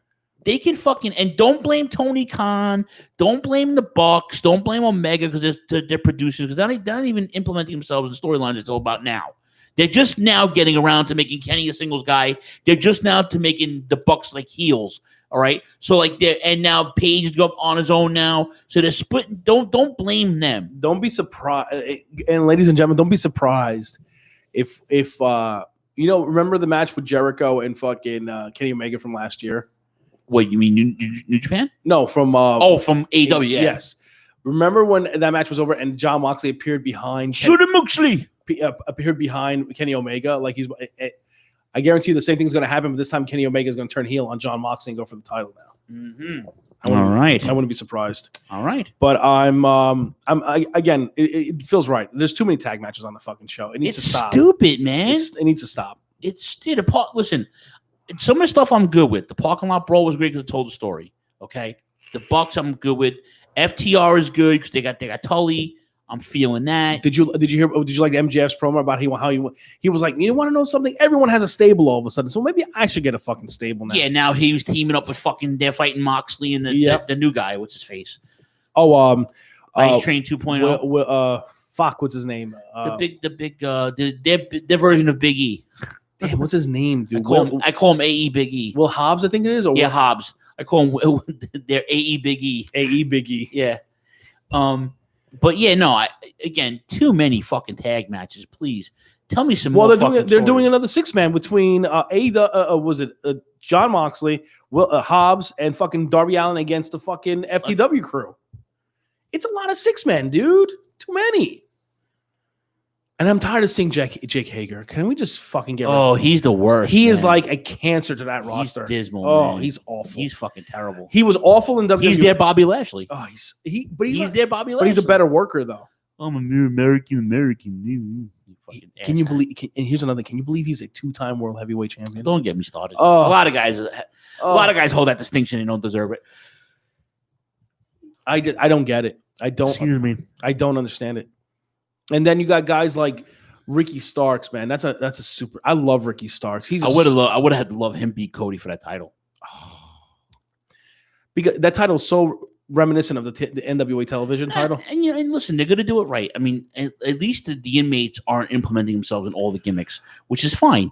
I just want more stories being told. That's all. I just don't want it to be WCW 2.0 again. No, it's not. I hope it doesn't. It's got a way different feel to it. I'm not saying. It's got a way different feel to it. I don't want it to end up like that. What about Eva Lise and Thunder Rosa? That was a good match. That was fantastic. Did you know there was a shoot in there? Her partner is cute. Who? She's gay as the night is long. Eva Lise's partner. I don't know who it is. She's fucking delicious. But there was a shoot in there in that match. What do you mean? Apparently, Thunder Rosa was getting pissed the fuck off that Eva Lise wasn't selling for her. Oh no, yeah. She fucked her ass up and forced her to sell. Thunder Rosa's no joke. I love Thunder Rosa. I heard her on Jericho's podcast. She's a sweetheart, man. Speaking of the NWA, there's a fucking Nick Aldis, I think, fought Mike Bennett on fucking YouTube. Did he lose the belt? I didn't see it. I saw pictures of Mike Bennett with the belt in his hands. I hope he beat him. I think he did. If he beat Mike Bennett for the title, if Mike Bennett beat Nick Aldis for the title, that's fucking amazing. I love Mike Bennett. I'm a Mike Bennett guy. I've always been. Never liked him. I know you never liked him. I think he's awful. Any other from AEW? I'm just excited to see what happens with Ricky Starks. I'm just excited to see what happens with Brody Lee. I'm very excited to see what happens with FTR and Tully. I love those three together. They are, and I like those jackets that they're wearing. They're reminiscent of the Horsemen. Oh, yes. I want one of those jackets, by the way. I definitely, if they go on sale, I'm getting one. That's awesome. Okay. So about 4 hours, no, 8 hours from now, no, 10, about 5 or 6 hours from now, the G1 starts in Osaka. G1 the climax. They started putting people in the crowd, right? Yes. Good. Yes. Good. Tomorrow's card, and I'll read it, and then we'll go to break. First match is Uemura versus Tsuji, young boy match. Your first A block match, Will Ospreay returns to New Japan, fighting the pimp, the Tokyo Pimp, Takahashi, Bullet Club. That's gonna be good. Yeah.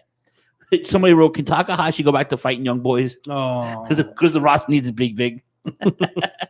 don't do fucking Takahashi like that. Your next match is gonna be a fucking dope match. A block tournament. Jeff Cobb returns to New Japan. By the way, Jeff Cobb, remember how everyone was like wondering if he was going to go to WWE? It was all bullshit. He wanted to get signed by New Japan, and he officially got signed by New Japan. He's in 100% now with New Japan. So Jeff Cobb is going against Taichi. That's going to be good. It's a good match. Oof. Your fourth A block match. This is going to be a slobber knocker, as Jim Ross would say. Tomohiro Ishii versus the never open weight heavyweight champion Minoru Suzuki. Oh. Stop. Really? Yes. How about this fucking match? The fifth match of the A block tournament of the A block. Shingo from LIJ, the Dragon, the Savage Dragon, taking on the returning Switchblade JY. Yep. And I know Rob doesn't like him, but he's gotten better. Jay White gets better every month, every match. And your main event, ladies and gentlemen, the sixth match in the A block tournament. This is going to steal the mother jumping show. Kota Ibushi taking on Rainmaker Kazuchika Okada. Really? Yes, sir. Oh my god. NewJapanWorld.com is your gimmick. That's gonna get on that shit. That's 4 a.m. Steal the show, dude. It's a 5 o'clock bell time in Japan in Osaka Prefectural Gym. Let me ask you something. Are they doing 25% capacity or filling up the arenas now? They're doing like percentiles and filling them up, and they're doing like they're splitting the seats up. So I don't know what the percentage is. I don't think Japan is hit that bad anymore. No, but they don't play, man. They're being cautious as much as possible. Jay is not here. We were not announced that he's working. So who's that? My buddy JT's asking where Jay is. Fuck him. No, I'm just kidding. Jay's working. Yeah, he's getting ready for his golf game tomorrow. 8 it was 8:30 tea time he has. Sounds like Starvin Marvin from South Park. What are you hungry? Kitty, that's my teeth poos. That's my teeth poos, asshole. I think Okada versus Kota Ibushi is going to fucking steal this show. Fucking bullshit!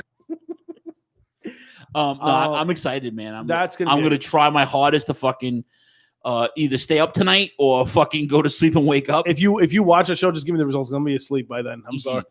And then it is what it is. It's New Japan, and then they're back in the fold. And G1 is gonna be fucking amazing. You know, the G1 winner fight gets the title shot at Wrestle Kingdom. Yeah. So it's gonna be a slobber knocker. Yes, the golf swing soundbite is hilarious, Shaylin. It'll never get old. No, you mean this one? I'm sorry. Sounds like my numbers in South Florida. Johnny Moxley. Anyway, are you? I fucking hate that dude. He's a cancer. Can we finally have him drop the? Why hasn't New Japan stripped him of the belt yet? Because it's COVID. They can't take the belt away from him. Fuck that. Fuck him. They can't chop. As much as I don't like him, they can't. You know what's the saddest part is that he's the longest reigning U.S. champion WWE, and the longest New Japan U.S. You know what that is, right?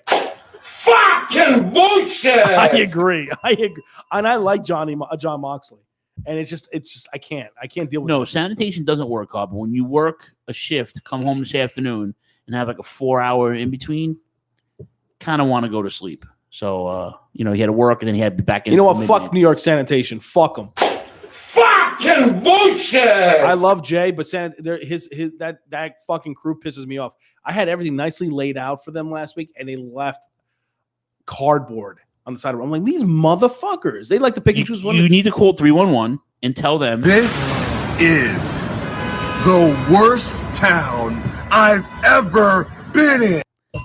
Thank you, Scorpio Sky. That sound of the golf club could be swinging at Jake Hager's mouth. She said. Speaking of Scorpio Sky, that guy's.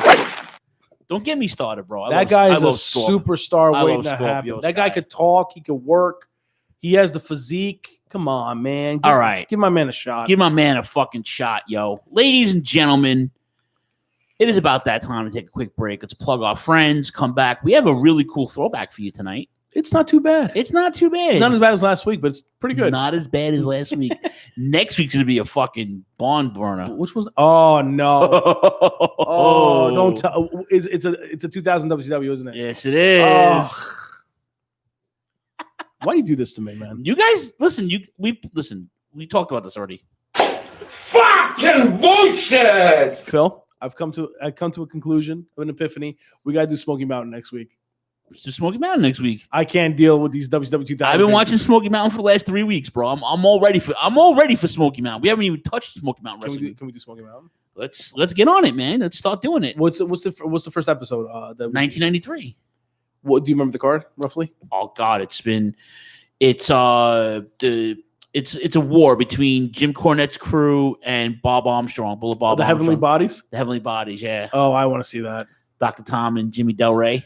Dr. Tom Pritchard. You know, I hate Bruce Pritchard, but I love Dr. Tom. No, that was a good team. Gigolo Jimmy Del Rey. You know, he passed away. He passed away, yeah, sadly. What a sad story. Do you think Dr. Tom could have been a big deal if he was given a proper shot? He reminded you of a Terry Taylor. Like, he was good in the ring, but he became a guy who was behind the scenes really good. All right, brother, cousin Rich. See you later. Anybody seen Richie? He'll be up watching New Japan later because he's marked like his cousin. All right. Let's take a quick break, brother. Let's go wet our whistles. All right, ladies and gentlemen, we got to Turnbuckle Throwbacks. I got to go drain the lizard. He has to go tap his pipe, tap the bottle, twist the cap. And we're going to plug our friends. We'll be right back. CC. Promotional consideration paid for by the following. Okay, let's give this a try. The Shining Wizards is a funny wrestling podcast. The Shining Wizards is an insightful wrestling podcast. How about The Shining Wizards is a great wrestling podcast that airs live Monday nights at 7 p.m. Eastern and Rant Entertainment Media on the TuneIn app. Of course, it's available on all podcasting platforms. I think that covers it. To check us out, go over to shiningwizards.com and get ready to join us for some wrestling talk and talk about wrestling. I don't know. All those moments will be lost in time. Like tears in a world where Hollywood tries to tell you how to live while doing the exact opposite, where fresh ideas are tossed away for a cash grab reboot, where the media has become nothing but propaganda and freedom is traded for what they tell you is security and safety, there is Inconclusive Breakdown, your weekly look at current events and entertainment with no political correct BS. Just news and uncensored opinions everywhere you get podcasts. A proud member of the Shining Wizards Network.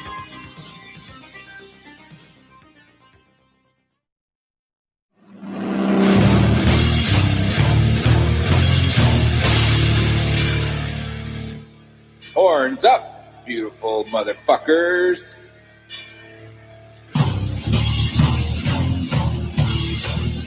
Radioactive Metal is here on the Shining Wizards Network, and we want you to listen. Every week, we cover the world of heavy metal and speak to your favorite bands. We discuss new releases, concerts, controversies, and everything else that's related to heavy metal. And occasionally, we even talk about pro wrestling. Catch us live every Thursday night on PureRockRadio.net. Listen to past episodes at radioactivemetal.org or at shiningwizardsnetwork.com. And remember, it's not metal unless it's radioactive metal. Hey, this is Mike from the Midnight Jury.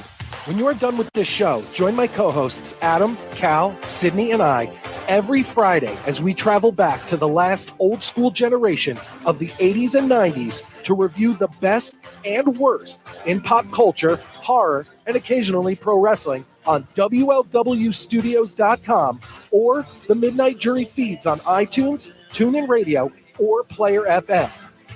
Go back in time when it was all about VHS, arcades, and hanging out at the mall. And remember that every second Saturday of the month, we go live at 8 p.m. Eastern Standard Time on Rant EM Radio, which includes taking your calls.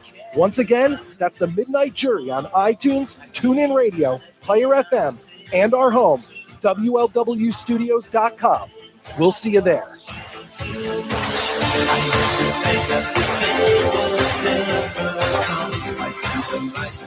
Hey, I'm Matt Jackson. I am Nick Jackson. We're the Young Bucks. Yeah, I just cut you off. Yeah, you just cut me off.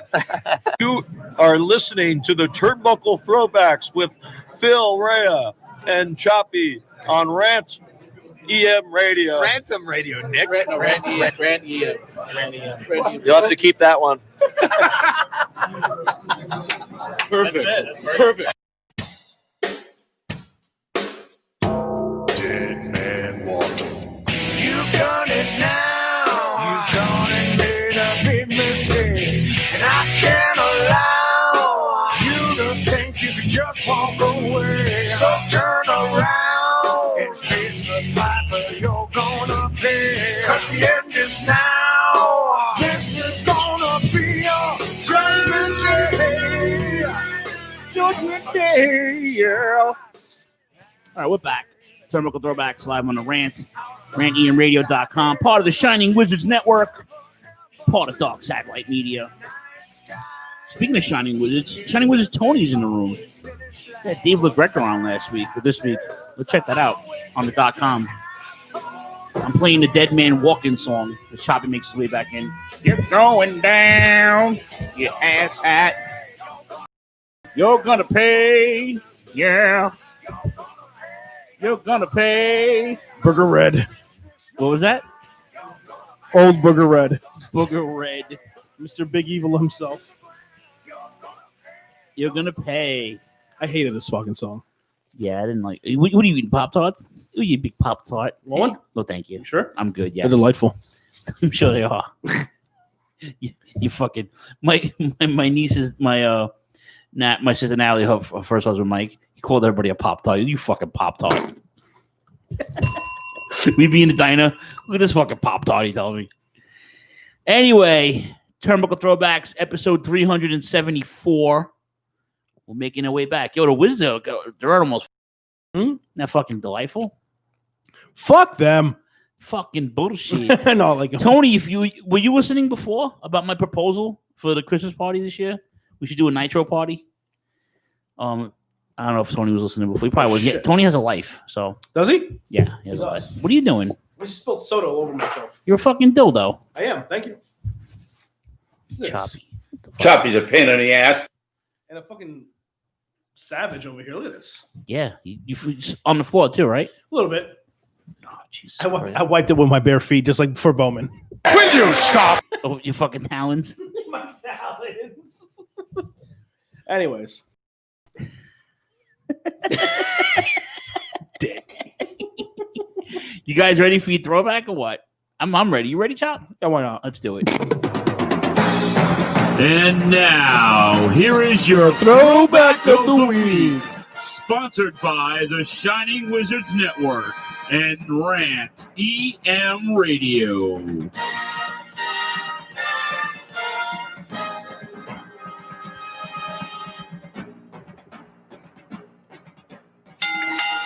Heyo. That opening never gets old. I recorded that a long time ago. But the only thing I did differently is I used to have the bell separate. I added the bell, and then when I got the sound, when I was making the sounds, You're so smart. No, I'm not smart. I'm just a fucking jerk off, pretty much. All right, we're kicking it back to September 24th, 2000, from the First Union Center in beautiful downtown Philadelphia. Mm-hmm. 19,310 paid for WWF Unforgiven 2000. The buy rate 1.50, Choppy. Very good. Very good for 2000. That's good money. Jim Ross, Jerry the King Lawler calling the action. Did you see Jerry Lawler on Stone Cold Sport podcast? I did not. It was pretty good. I enjoyed that. No fuck you wrestler of the week, Shanlin. We don't have any. We're not that mad. No, we're not. We're not that angry this week. Not angry this week. Thank you. I'm very passive this week. Very passive. He's a Pop Tart. He's a passive Pop Tart. Mm-hmm. Ha! Ha! This guy's a fucking mook. This guy's a fucking mook. I'm not serving you because you're a fucking mook. Anyway. All right. First match was Dudley Boys APA against the Right to Censor. I won't play the song, I promise. Fucking like I had to look at Death last week. Oh my god. I didn't mind this faction. I really didn't.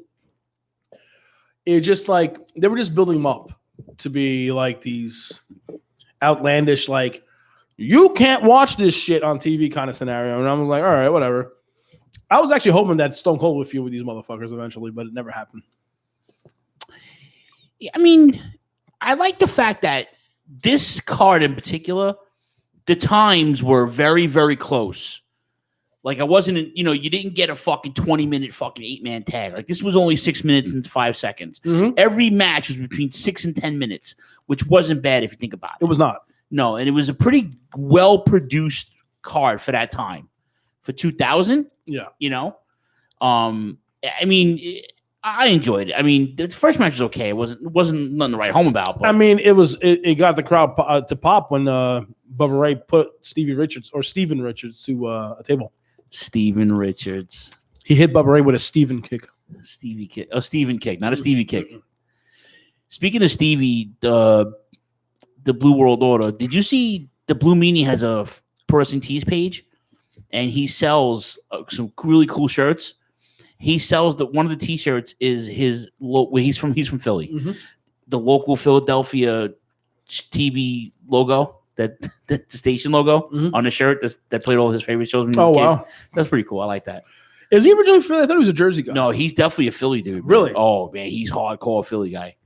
Okay. Yeah. He's a nice guy too. Blue Meanie. He's a very nice guy. What, Brian Heffron is his name? Yeah, he's a really cool dude. We met him. Well, I met him. You think you were in a bathroom when we saw Joe Gertner at that convention in Brooklyn. He was walking around. He bumped into, he saw Joel, and we said, oh, he's a really nice guy. He has a podcast. I want to get him on the show, man. I want to talk to Meanie. He's probably got some cool stories. I actually want to get Simon Dean. Oh, that dude, yeah. Nova. I think he's a very intelligent guy, and I'd love to hear his point of view on wrestling today. Did you like that gimmick he had? The body, the fitness guru guy? I thought it was great. I thought it was fantastic. All right. Your next match was a leather strap match, allegedly. This match was fantastic. Jerry Lawler and Taz? I'll tell you why. Why? One of my favorite wrestlers of all time debuts in the WWF. Raven. Oh, dude, when he popped in, everyone chanted ECW. I like later on when Jerry Lawler comes back and says, yeah, of course Raven had to come out in Philadelphia, the birthplace of extremely crappy wrestling. Jerry Lawler hates Paul Heyman. It's a shoot. He fucking hates Paul Heyman. It's so great. I was really taken back by the fact that Taz was not cheered in this match. Oh, because of Philly. Yes. Yeah, that kind of. That really pissed me. I was thinking the same thing. Yeah. I was waiting for this to happen. I was like, because I remember this is my second time watching this pay-per-view. The first time I watched it live, I saw it, and I was like, "What the hell? How come nobody's cheering for Taz? He's a Philly guy. I understand he's a heel, but Philly always chants for the ECW faithful, ECW wrestlers, and he was booed, and not even booed. I think it was like a very like small smattering of like clapping and like hissing at the guy. He was really in a lot, and but people cheer for Jerry the King Long because he's the legend. But man, when Raven popped out from the crowd and to help out Taz when he hit Jerry Lawler with that DDT. Oh, yeah. Oh, man. He used to okay. Number one guy to do a DDT, obviously Jake the Snake. Number two, Raven. Raven used to nail that shit fucking nice on guys. Raven has the second best DDT? I think so. You gotta keep in mind he was trained by Jake Roberts too. I'm not mad at that. There's like a bunch of guys that did a really good DDT though. I mean, the way Roberts did it, he made the guy flip. Like he would drop the guy in the head and then made the guy flip on his back afterwards. Yeah. I think Jake was number 1. Number 2 is Raven. Number 3 is Arn Anderson. Arn Anderson would slap the guy on the way down. He would slap him on the way down. My favorite move that Arn used to do, he faked the guy. He was about to punch him. The guy would duck, and then he nailed him with the DDT. There was a match, I believe. It wasn't even a match. I think it was when the Horsemen were feuding with the Rock and Roll Express. And they jumped Ricky Morton in the locker room. Yes. And he DDT'd him on the fucking floor in the locker. I remember that. Oh man, he smashed his head, boy. Nobody got smashed more than Ricky Steamboat by Jake the Snake. Oh my god! And he legit was knocked out. He told me that. He told me that. It sounded like that. He's like he goes legitimately. I was out for like 30 seconds. Oof. He was like blacked out, and me and Joe Gertner were like, "That's fucking crazy." Yeah. Crazy. I want to, dude. If we can, I want to meet Ricky Steamboat. He's one of the greatest guys, man. I want to meet him. I was with him an entire day. One of the best days of my life, man. I want to meet him so badly. He was such a great guy, man. Ugh. He was such a great guy. I sat with him and Joel Gertner all day. And, of course, the Wizards. And Joel's a great guy, too. I love Joel. Yeah. Joel's a sweetheart. Nice guy. That was day Kevin Matthews fucking abused fucking one of the American Gladiators with tennis balls at her. Really? Yeah. Oh, come on, KM. But she threw him back, though. Okay. But she was, like, instigating it a little bit. That's when Tammy Sitch gave us cupcakes, too. She baked cupcakes, yeah. I feel bad for Tammy. I wish she would. I wish she'd get her shit together, man. Something bad's gonna happen to her. Oh, don't say that. I'm telling you, dude. I grew up with these fucking people, man. Like people who abuse their bodies like that with drugs and fucking nonsense. I'm telling you, dog.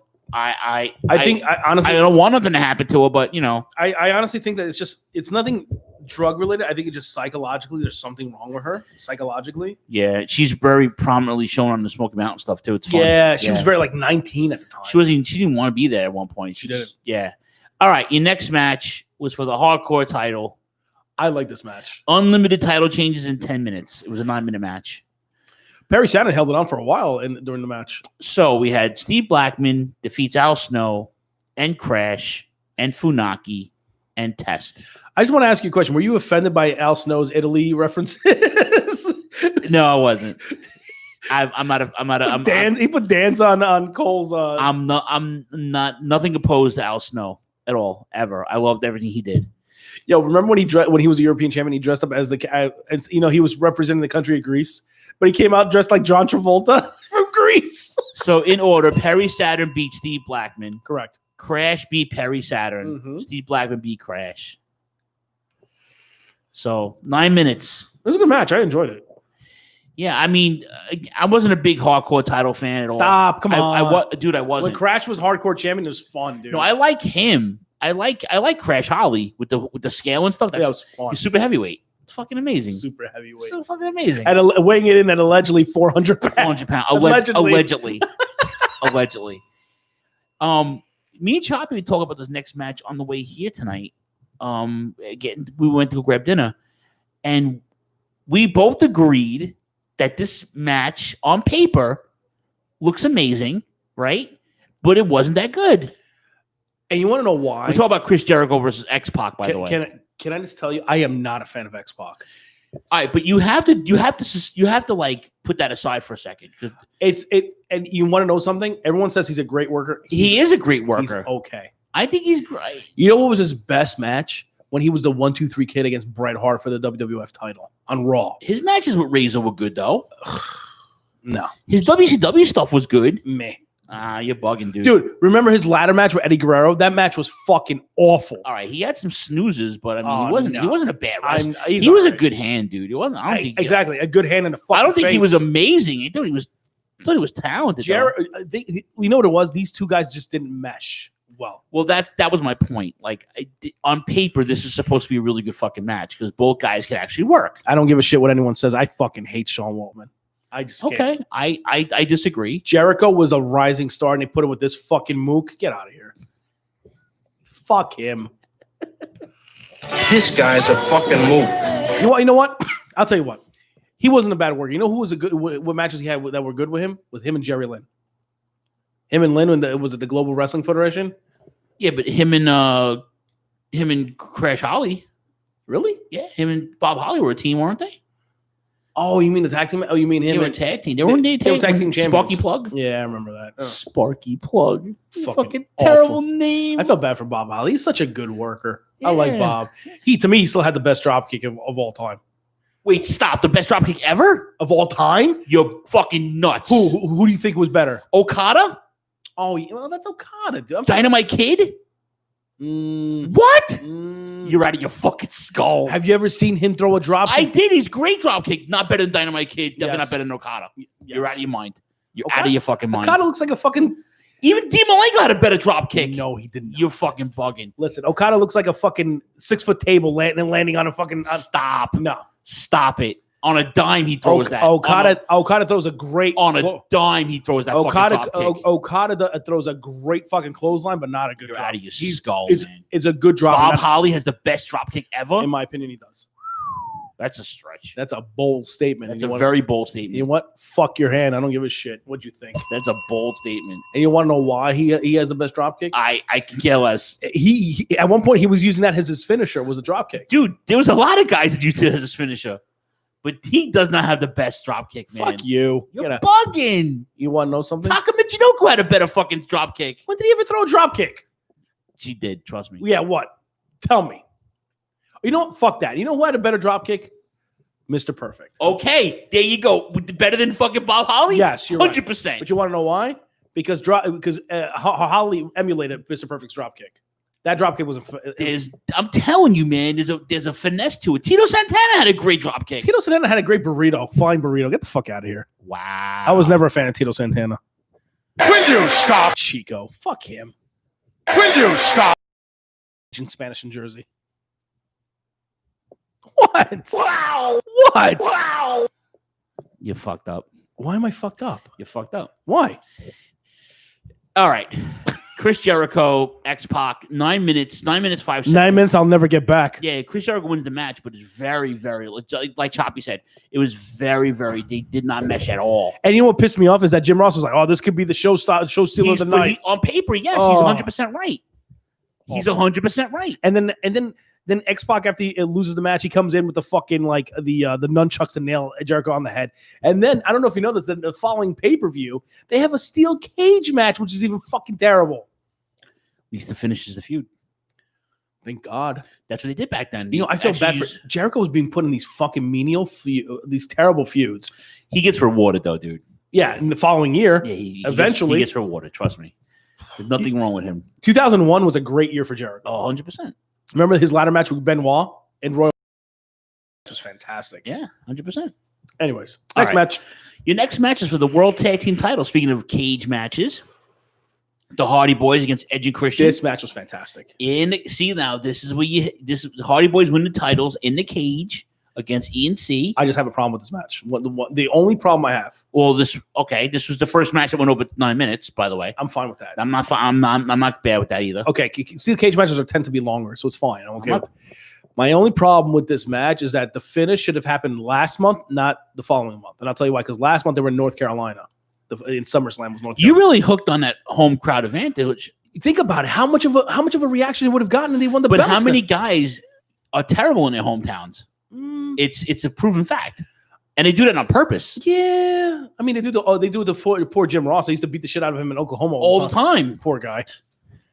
Yeah, how many times did fucking Cornette get beat up in Louisville? Yeah, I know. Poor Cornette. I love Jim Cornette. I do and I don't. I have my deal with him. I think he's a fucking he's two-faced in a lot of ways. I'm sure he is, but and just the way he talks about people and how he it doesn't. That's another podcast. Another story. Again.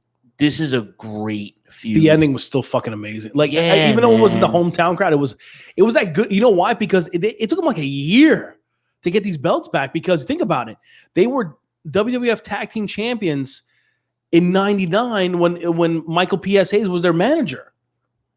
So fast forward a year later, they get the belts back. A year later, and I'm not mad at this, man, because again, cage matches settle the feuds. But it was not completely over. It wasn't completely over. No, it was not. But normally, this type of feud can go further. Ever. You know? I loved the feud between Edge and Christian and the Hardys. They always produced great. They told a good story. Fucking matches. They told a good story, and you know how I feel about that. Again, I'm not the biggest Jeff Hardy fan, but when he's together with Matt, they always produce magic, always. And I was 100%. Yep. I agree. That was a great match. All right, now your next three matches. I'm gonna premise this. All three matches told really fun stories. Okay, and the first match we're going to talk about is the IC title match between Eddie Guerrero and Rikishi, right? Now, this was fun because Jerry Lawler was like, oh, I thought she was going to come out naked. There's a couple of stories going on here. Yeah.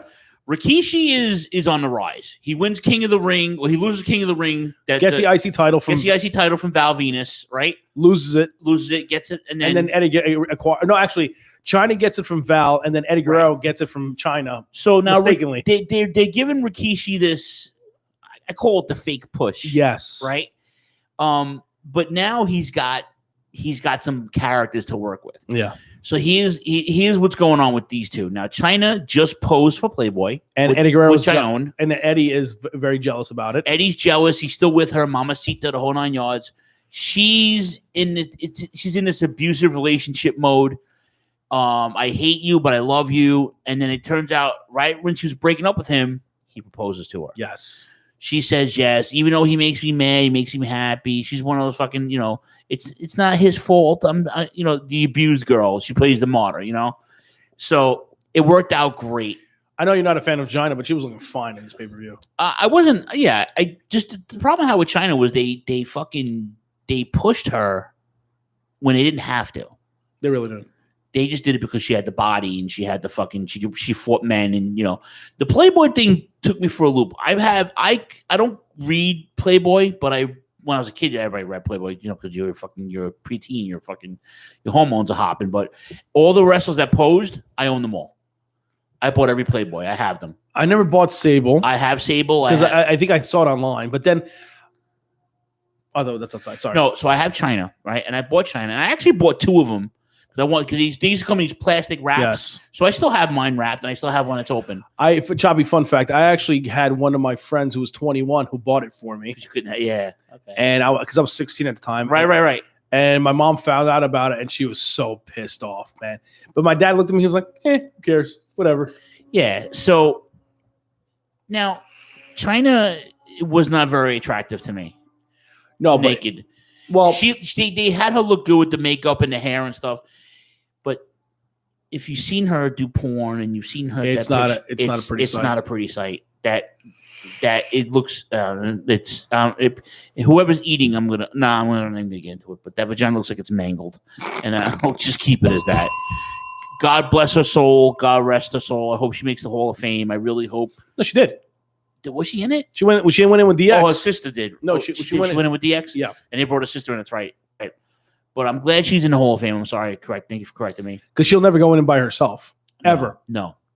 She had to go in with a group, unfortunately. But she had a hard fucking life, man. And it starts next year in 2001. It starts the following year because after Wrestle, I think it was right after Backlash 2001 that we never see her ever again. And that's because, and I've been told, I don't know if it's true or not, it's because of Stephanie McMahon and Triple H. Who now are officially an item. Yeah, at this point. At this point, they're already an item, yeah. Yeah. So Eddie Guerrero in China defeat Rikishi at 6 minutes and 10 seconds. But it tells a story. Rikishi's not done, as we'll find out soon enough. But in the same breath, China gets involved a ton. Yep. Rikishi is, at this point, he becomes unglued. Yep. And he just gets himself disqualified by beating up on China and Eddie Guerrero. Eddie purposely does this to keep his title. Typical Eddie Guerrero. This is what he was great at. Being a fucking heel, being a sneak, lie, cheat, and steal. That was his gimmick. And he lived it. And this was perfect.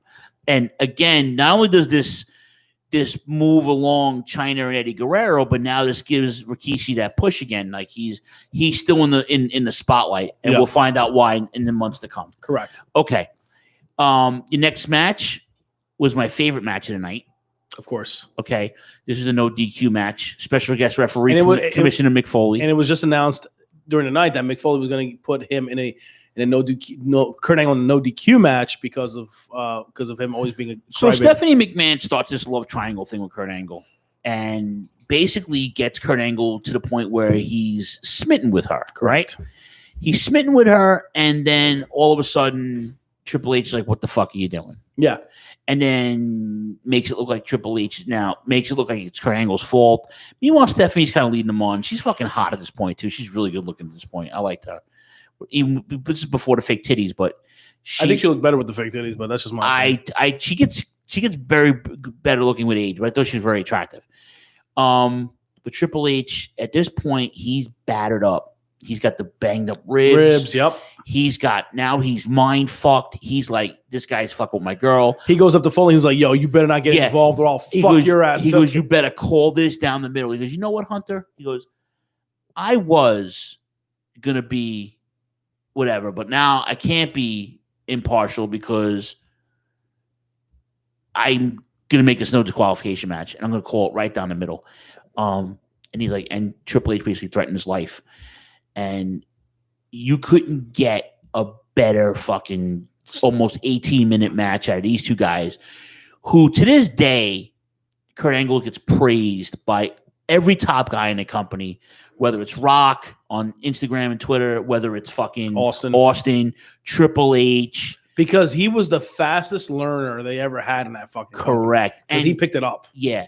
And it just makes whatever we watch now enhance it. Knowing what we know now about Kurt Angle, we knew Kurt Angle was good back then. Yeah, and his rise was not an accident.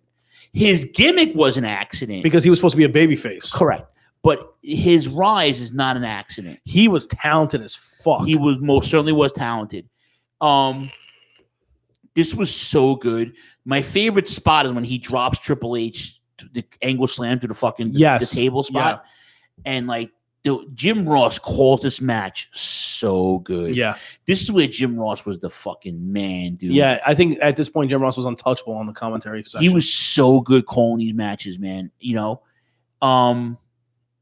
But this match was so good. I mean, I know you have some thoughts on it, but no, I thought it was fantastic. At this point, Triple H, at this point in this era, Triple H was my guy. Because I was such a mark for Triple H because I hated him as the Blue Blood, but then when he went from 97 to 2002, Triple H was my guy. He was my guy. He fucking tore it up with anybody in the ring, and and keep in mind, Kurt Angle's a new guy. It's only been a year he's been with the company until this thing on. That song was good, and it wasn't until 2 months later where he gets the Motorhead theme. My favorite. The game. Sorry. It's like boom, time to play the game. Time to play the game. That game. That song's so good. Oh my god! But the match was fantastic. I was very 100%. Great match. It's my personal favorite match of the night. In all honesty. Yeah, and again, tells a great story. A great fucking story. I loved it. I also like the fact that So now, before the main event, Shane McMahon comes out. And he's now trying to find out who ran over Stone Cold. It's the big theory. And then he plays his old video of fucking Steve Blackman who hit, was it Rikishi? No. Shamrock. Shamrock. Yeah. Right? So he blames poor Steve Blackman, who comes out in his fucking dress slacks.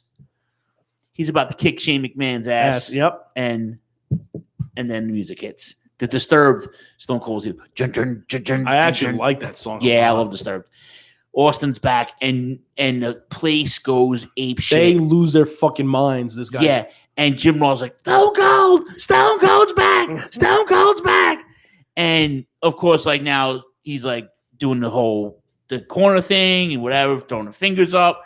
His shirt says "last nice try, jackass," or something like that. But now Shane McMahon, Steve Blackman tries to get to Shane. Steve keeps cutting him off. Austin keeps, cutting him off. So he jacks. He fucking stuns Steve Blackman. Shane McMahon, he stuns Shane McMahon after the Steve Weisers. and Stone Cold's back. Stone Cold. I still think that the reason he was only stunning people is because he wasn't fully recovered. healed. Yeah, of course. Yeah, that was a good spot though for him. Oh no, it was great. My favorite spot of the night is when he goes to meet up with The Rock, and and everyone was like, "Oh man, he's about to fuck up The Rock," and these two shake hands in the locker room. That was a really cool moment for me as a fan. As a 16-year-old, yeah, he must have loved it. I love that absolutely, shit. Absolutely. Absolutely. And then when he went to go see Stephanie in the back to look for Triple H, and she's like, "Hey, I got a gift for you. This is the hat that you wore when you got hit by the car last year." Oh man, what a bitch! What? Oh man, but it was a nice moment for Steve. Yes, 100%. Oh yeah. We now go to the main event. Your main event of the evening. The fatal four-way for the WWF World Heavyweight Championship. Wasn't a fan of this. Yeah. The Rock versus Triple H. Rock versus Chris Benoit, Kane, and The Undertaker. You're going down. I was very happy for Benoit to be in another main event match. And that sound. Oh, that's probably. Kane is like a bad guy, and I don't know. It was very wishy-washy. Very wishy-washy. Hey. It was very wishy-washy. I'm sorry? Yeah, we're doing a podcast. Hi, Pumpkin Face. I brought it back, yes. Get the dog out of here. Big up. Get that mook out of here. I know, thank you.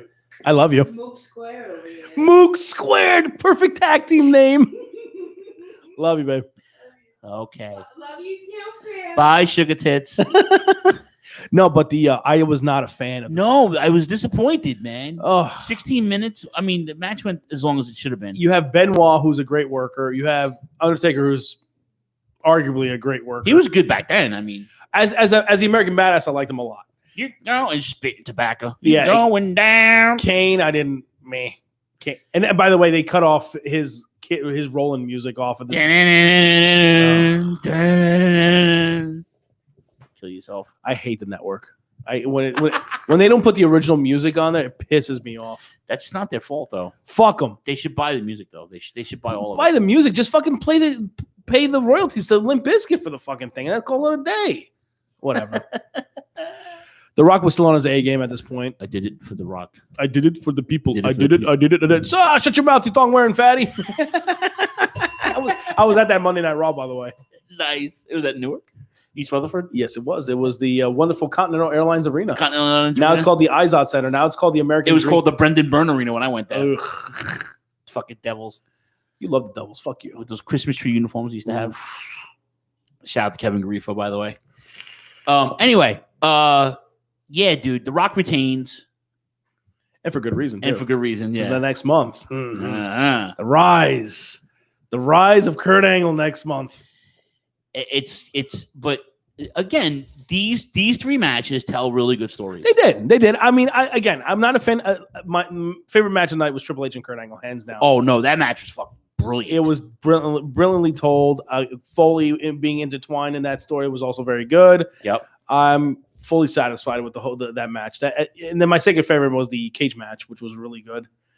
I was really hoping and praying that Jericho and X-Pac were going to do something good, and just crapped out. And we talked about something, like I said on the way here. It was very disheartening. Very disheartening. That on paper that's supposed to be really good, and it wasn't. It was not. It sucked. Do you think X-Pac was sandbagging Jericho at this point just because he was jealous? No. I just think that I think it's what you said before. Like they just didn't mesh. And on paper, this would have been this could have been a main event on Raw. It could have been. Or Nitro. I mean, any of those shows back then, But sad. Yeah, it's really sad. I'll tell you right now, even though I wasn't a fan of X-Pac, I do believe that he should have been at least Intercontinental Champion at least once. Because, he had a huge fan support when he was a babyface. I still think he should have still been an underdog babyface. Because that would have been a better role for him than being a fucking sneaky little heel. I didn't like that. Yeah. Remember when he turned on Razor back in like 95, I think it was, and they had that crybaby match or whatever the fuck it was called? I didn't like it. I didn't like him as a heel. I think he was a better babyface. It happens. Some guys can't do it. Shit happens? Yeah, shit happens. Well, there you go. It happens. Cage Forrest Gump. I was running. Anyway, so that's Unforgiven 2000. Sorry, Jay, that you missed it, but this one's for you, buddy.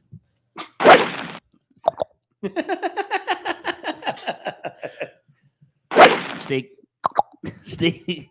Anyway, what do you get? What a letter grade would you give this? I'm gonna say like a B minus. B minus, yeah, I agree. Like a hard B minus, a close C. It was a close C plus for me. Yeah. But a B minus is fine. That's fair. Yeah, because like I said, there's a couple matches on paper. What saved this card was the cage match and Triple H and Kurt Angle. For me, I thought it was the cage match, the no DQ match, and the debut of Raven. Oh yeah, that really popped the crowd. That big popped time. the crowd, which is it's Philly. It's Philly, man. It's Philadelphia. Can you believe this, man? This Raven never got a fair shot in WWF ever. Even as Johnny fucking Polo, he never got a fair shake. Let me tell you something. As much as my disdain for Raven, and I give him his props, he lasted a long time, dude. He did. He was everywhere, dude. I mean, even though he was still in his prime at this point, it was a hard, like, he was like, yeah, 30. he's been around. He killed his body a lot. He did, and he's been around, dude. Did he start in his teenager years too? I don't even know. I don't know. I know he was a Jersey guy for sure. I remember. Yeah, Scott Levy. Fucking Jew. No, I'm just kidding. I'm kidding. I respect you, Jin. You're intelligent Jew businessman.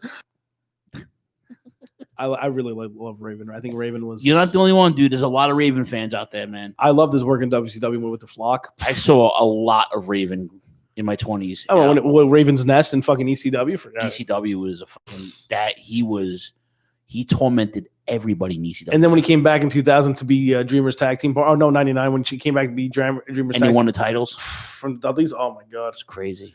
I was shocked when he came back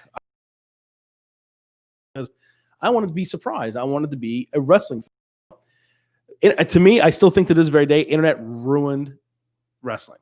It ruined. Like, everyone has a fucking opinion. Everyone's like, "Oh, I have the results for the fucking." Who cares? Just be a fan. Be surprised for once in your life. You know? Do you think that I don't want to know what happens on NXT's results? No, I do, but I want to like be surprised and not know. You know? So, my opinion. Also, I forgot to ask Ricochet. Possibly. Oh, Ricochet. Well, it's bullshit. Supposedly. No, he confirmed it.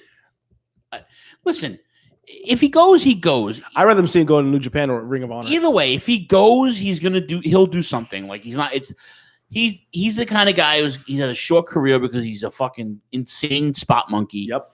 Who, if he's gonna go somewhere, he's got to do it quick because he's not gonna last past 40 years old with that gimmick. Okay, I'm sorry. You'll be the one and only injured. You know. I love Ricochet. But again, he's one of those fucking insane spot monkeys. So it's like, it's not. I mean, the Young Bucks, who are extreme spot monkeys, have kind of toned down their style. They had to, man, because they were getting old. Man. One of them's was it Nick Matt Jackson's? Matt is 35, but his back is shot. He wears the brace all the time. And then now. Nick Jackson is only 31, I think it is. So he still has a little bit more, a couple more years than Matt. But yeah. But it is what it is, Chop. I mean, you know, if that's the case, he'll go somewhere. I'm not. He'll never be without a job. Speaking of Ricochet, you know, so he'll probably wind up in AEW. I hope not. Yeah. It's too many guys. There's all those people there. He'll be in fucking 8-man tags for 6 months. Holla. Player. Imagine if they hired Teddy Long. Hey, we're gonna have ourselves a. They should 8-man tag. He should be the GM. Since none of you guys can agree with the referee, we're gonna have ourselves a good old fashioned 8-man tag. They should make him the GM. Hey, you know what's the best when he's announced? You're gonna have a match with The Undertaker, and everybody would like lose their shit. Who cares? Poor Teddy. I love Teddy Long. He can make anything look like good, even though it's shit. I remember when Anderson and Flair were feuding with Doom, when Horseman feuded with Doom, and they kidnapped Teddy Long, and they made him drive his limousine. Yeah, it's fucking awesome. But are we ready to go? That's up to you, man. What time is it right now? It's almost 11 o'clock. Is it really? Yeah. Get out of here. Yeah, we're about 2 hours in, almost 2 hours. Holy fuck balls. We did it without Jay. We did it. We did it without Jay. Mr. Rennes,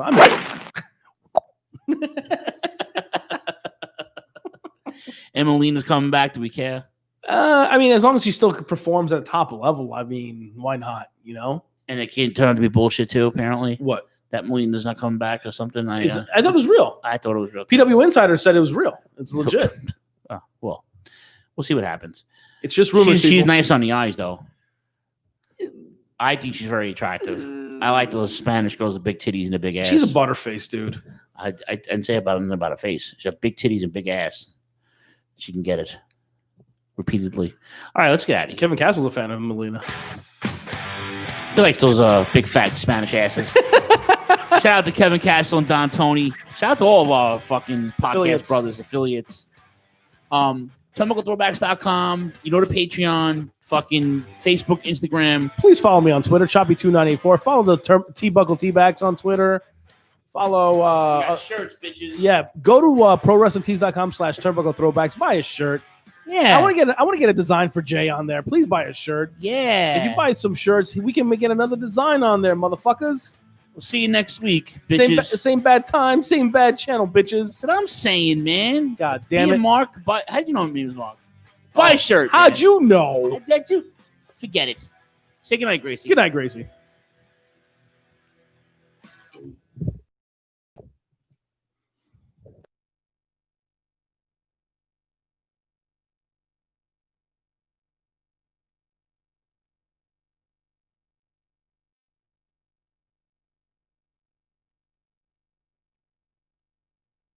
Astropion Light-in M Radio.